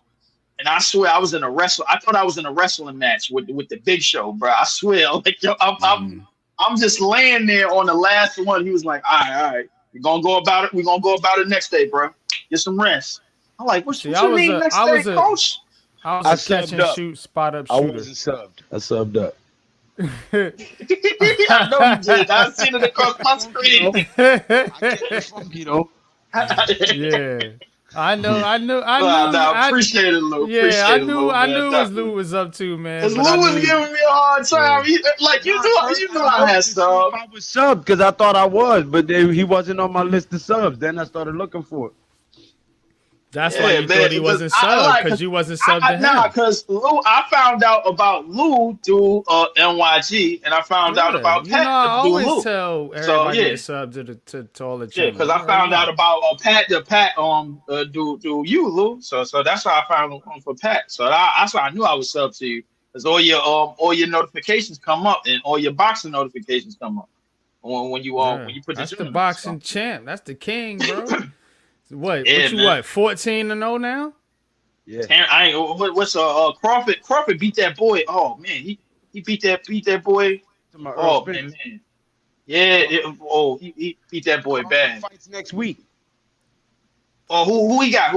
He moved up to 154 pounds to fight the Russian champion. Go ahead, talk about the fights. Okay. This dude hits hard. His best weapon is an overhand right, but he fights left-handed and right-handed like Crawford, but he's a heavy hitter. Only thing is he's a lot slower. Now, if Crawford can take his power, then Crawford should be able to outbox him. But if he cannot sustain against that power, then it's going to be a long night. He's going to have to dance and stick and move. But I think Crawford gets a 10th round knockout late in the 10th round. 10th round, okay. So it seemed like it might be an endurance fight. Like Crawford could really get him with the endurance. Box him as long as he could withstand the guy's power. Okay. All right. Yeah, because I think Crawford can. Andre Ward and Jose Benavidez. So he's been sparring against some big guys. To get ready for it. Oh yeah, I mean especially if he moved up. He moved up about beast. Yeah. Andre Ward. I heard of that name before. I mean, definitely. But he was in the Creed movie. He's the one that knocked him out. Right. Yeah. Yeah. That was him. That was him. Yeah, I know I remember that name, but I just can't pick what he looked like. He was in the first Creed movie. But Yeah, that's moving up in weight, man. That's big, man. Like usually it don't go how you supposed to. He's already done it twice, so now he's moving up again. Okay. And then he's talking about fighting Canelo, who's 2 weight classes above the jump he's making now. So if him and the Canelo were to fight, it would have to be at a catch weight, so probably like middleweight, which is like 160, and he's like a natural 130-pound fighder. So he's moving up 30 pounds. Yeah, that's a lot. Wait, that's a lot of weight, Canelo right now is about 170, 168. Yeah. Okay, so he's trying to move up another 18. That's a lot of weight, though. That's a lot of weight to move up. Your power doesn't carry over when you jump that much weight, and you're not used to getting hit by guys this big. Right. So And wouldn't that make your punch speed slower? they're slower. The heavier guys are slower, but they hit a lot harder. And if you're a guy Right. who's naturally 130 and you're used to getting hit by guys that weigh 130, and you get hit by a guy that weighs 160 all of a sudden, it's like, hold up, wait a minute. Did I sign up for this?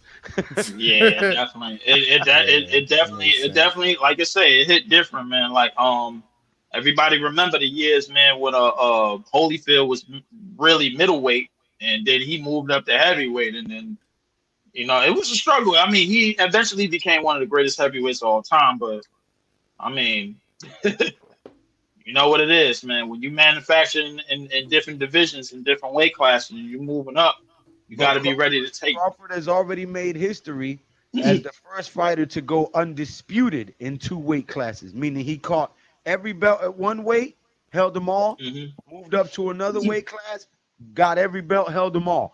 So if he's trying to go now to a 3rd, he already made history as the first to do it twice.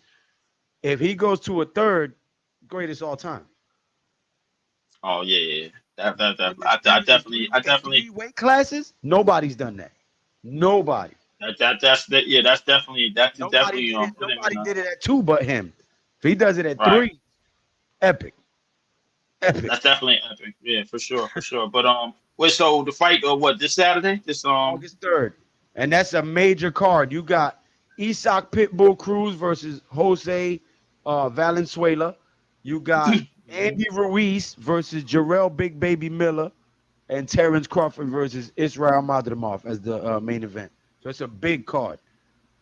Let me find out. I got to start calling some fights on my page, man, because I could listen. I commentate any damn thing. I ain't gonna lie to you. As long as it's nonstop action, man. Like, of course, I'm like y'all know I'm always on the hardwood, but I might have to start doing some fights on Leather to the Face. I've been doing that for 2 years. Yeah, Leather to the Face is I'm 14 the best. Predicting the last 14 pay-per-view fights accurately. Who's gonna win what round and how? Yeah, Leather to the Face is one of the best shows. Shout out to Lou, man. But what makes the show is what makes the Big Blue Crew, man. You know what I'm saying? Shout out to Lou, man. It's the enjoyment of just listening to somebody that's real. You know what I'm saying? Listening to a real stream with some real people that talk real, that cut up, that, you know what I'm saying, people that you can relate to, and not some ESPN analyst that's reading off a script or anything like that. So that's the advantage that trying to be like something that he's not. We are who we are. We present the news to you and the sports to you as we are. We don't put on no mask when the camera's on and be different when the camera's off. I've met every one of these brothers in real life with the exception of Dig. Well, no, haven't met Coach. Coach skipped out on the last trip. He didn't skip out. The brothers that was on earlier, we've all met, hung out, and they'll tell you. We all got to meet up in good old town. As I am off camera, and so are they. So it ain't no fake. Nobody putting on no fronts or two-face. So that's what you get when you come to any of our channels. You get real, factual, insightful sports content with flavor, swag, and that je ne sais quoi. You know that swag that's unduplicated. But you know what I'm saying? We're gonna wrap this show up, man. Shout out to everybody for coming through. Appreciate all y'all, man. But cool. Of course, yeah. Appreciate it, NY. I gotta skip out a little bit early, but man, appreciate it. I'm gonna get back up with y'all. Packers always skip out early. They get kicked out the playoffs. You already know, man. Shout out to you, Lee, man. Yeah, that's how you feel. But listen, hey, all right, we're not gonna continue this Packer Giant back and forth. We will be wearing another one of these real soon. Yeah, you're not gonna win this argument, Lee. All right, man. But good try, brother. All right, peace, coach. Peace, NY. Peace, Lou. Peace, man. Peace, brother. But yeah, so coach, take us out, man. Tell them what you got going on. Tell them where they can find you at, man. Tell them what new shows and new content you got going on. I know you're a busy man, bro. Salute to you. I'm gonna wrap it up. You've been working hard, bro. Yeah, just real quick.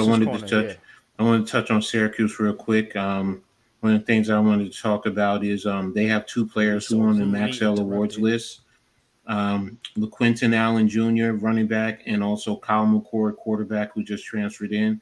So it's an award that's been presented since 1937. It's presented to college football most outstanding player. So it's another award, kind of like the Heisman, but it's also perceived as a step down. So Syracuse definitely has two players on there.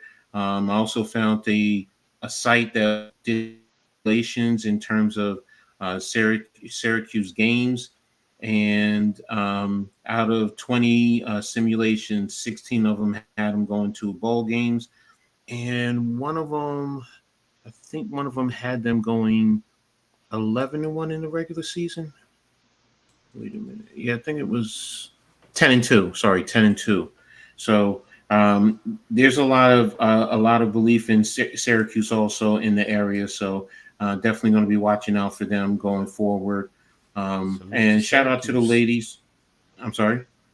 No, I said salute to Syracuse. Yeah, and shout out to the ladies who are competing all throughout the Olympics.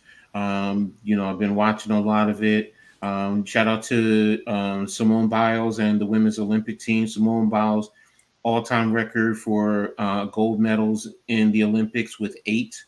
So shout out to her, as well as to the women's all-around team. They won the all-around today. And she took an Olympic off. Imagine had she not. Yeah. Matter of fact, and her husband actually plays for the Packers, to be ironic. So, but yeah, she's a beast of a gymnast. So, her, Sonny Lee, Rivera, I think is from Oradell, New Jersey, which is North Jersey. But yeah, shout out to them. For them competing. Shout out to the women's rugby team. They came home with the bronze. So, definitely, like I said, I've been tapped into the Olympics as much as possible. Women's soccer they're putting it up now. They're leading Group B with 6 points. So that means they've won 2 games. So definitely going to keep tap on what's going on with the Olympics. So, and hopefully we get more gold medals and continue to lead in overall medals. So, but that's pretty much it. In terms of Coach's Corner. Go ahead, NYG. You got it. Oh, you said what I got going on. Yeah. Tomorrow, I'm supposed to do Pick and Roll podcast. It's now at 6:00 because they're streaming the men's basketball game tomorrow. And then it depends on how I feel. If I do Read and Attack tomorrow evening, normally I do it at 7, but if the Pick and Roll goes at 6, I might end up pushing it back to 8. I don't know. I'll see how I feel. Thursday I have the Full Court Press covering the WNBA. So Friday the Blacktop with you, as well as the Read and Attack at 6 on Friday. Saturday the Halftime Coaching Adjustment Show. Hopefully Lou can be on there. Hint, hint. What day? Saturday, 2:00. We'll talk later. We'll talk after. Okay, I'm just throwing something at you. Yeah.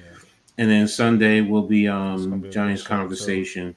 So I'm trying to figure out where to put in doing it for the R, because that's going to be my all Rutgers content that I'm bringing out there. So, but yeah, doing for you. Yeah, But all right. We'll talk after the show. So, Addison was arrested for a DUI. Yeah, I didn't know that. And trying too hard. Oh, oh well. When the guy's going to learn, but that's it. That's what I got going on. Go ahead, NYG. You got it. I'm gonna turn it over to my big bro, Big Lou, G Nation Inside Sports, man. Tell him what you got going on, man, for the rest of the week, bro. Tomorrow night, True Big Blue podcast with Pat. Thursday night, the Big Blue Lounge. Friday night, if I can make it, tap in with you guys on the blacktop. Would definitely like to get in there. I think I can do Saturday, coach. And then Saturday night, leather to the face, and Sunday night football talk with the Big Blue Crew. All at G Nation Inside Sports, G Nation on Twitter, G Nation on TikTok, G Nation on YouTube, Excuse me. and G Nation on Facebook. Yeah, G Nation Inside Sports, tap in, man. absolutely, man. The Watch links, UFC, any football. the links are in the description. Well, your YouTube link. I don't have the Facebook and all that other stuff, but your YouTube link is in the description, as well as Coach, as well as everybody in the Big Blue Crew. So definitely go hit the links in the description of the video, man. So you can subscribe to all these great content creators, man. As we close out this show, man. Definitely appreciate y'all in the chat. I know I wasn't reading a lot of comments, but you know, we definitely see y'all. We definitely appreciate y'all. Definitely shout out to William Horton. Shout out to Big Fan Breezy. Shout out to Irv. Shout out to Want Bag Doodle. Want bag. Who else we got in here? Breezy. We got Rafi. Capitan. We got Iman Perry. Got Tommy. We got Mosley. Pat, of course, came through. Talking his talk. Jay Lay, of course. Our bro. What's good with you, man? Another one of the Big Blue Crew members, Alex, man. Our insider, man. On the beat. Tudo, of course, man. Day one, A1. You already know what it is. Neymar, what's good with you? Appreciate you coming through. And I don't know who this person is. I'm not even going there. I don't do that type stuff. Miz, of course, Mizaroni.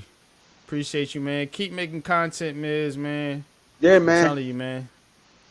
We need you, Stay bro. off of Twitter, put it on YouTube.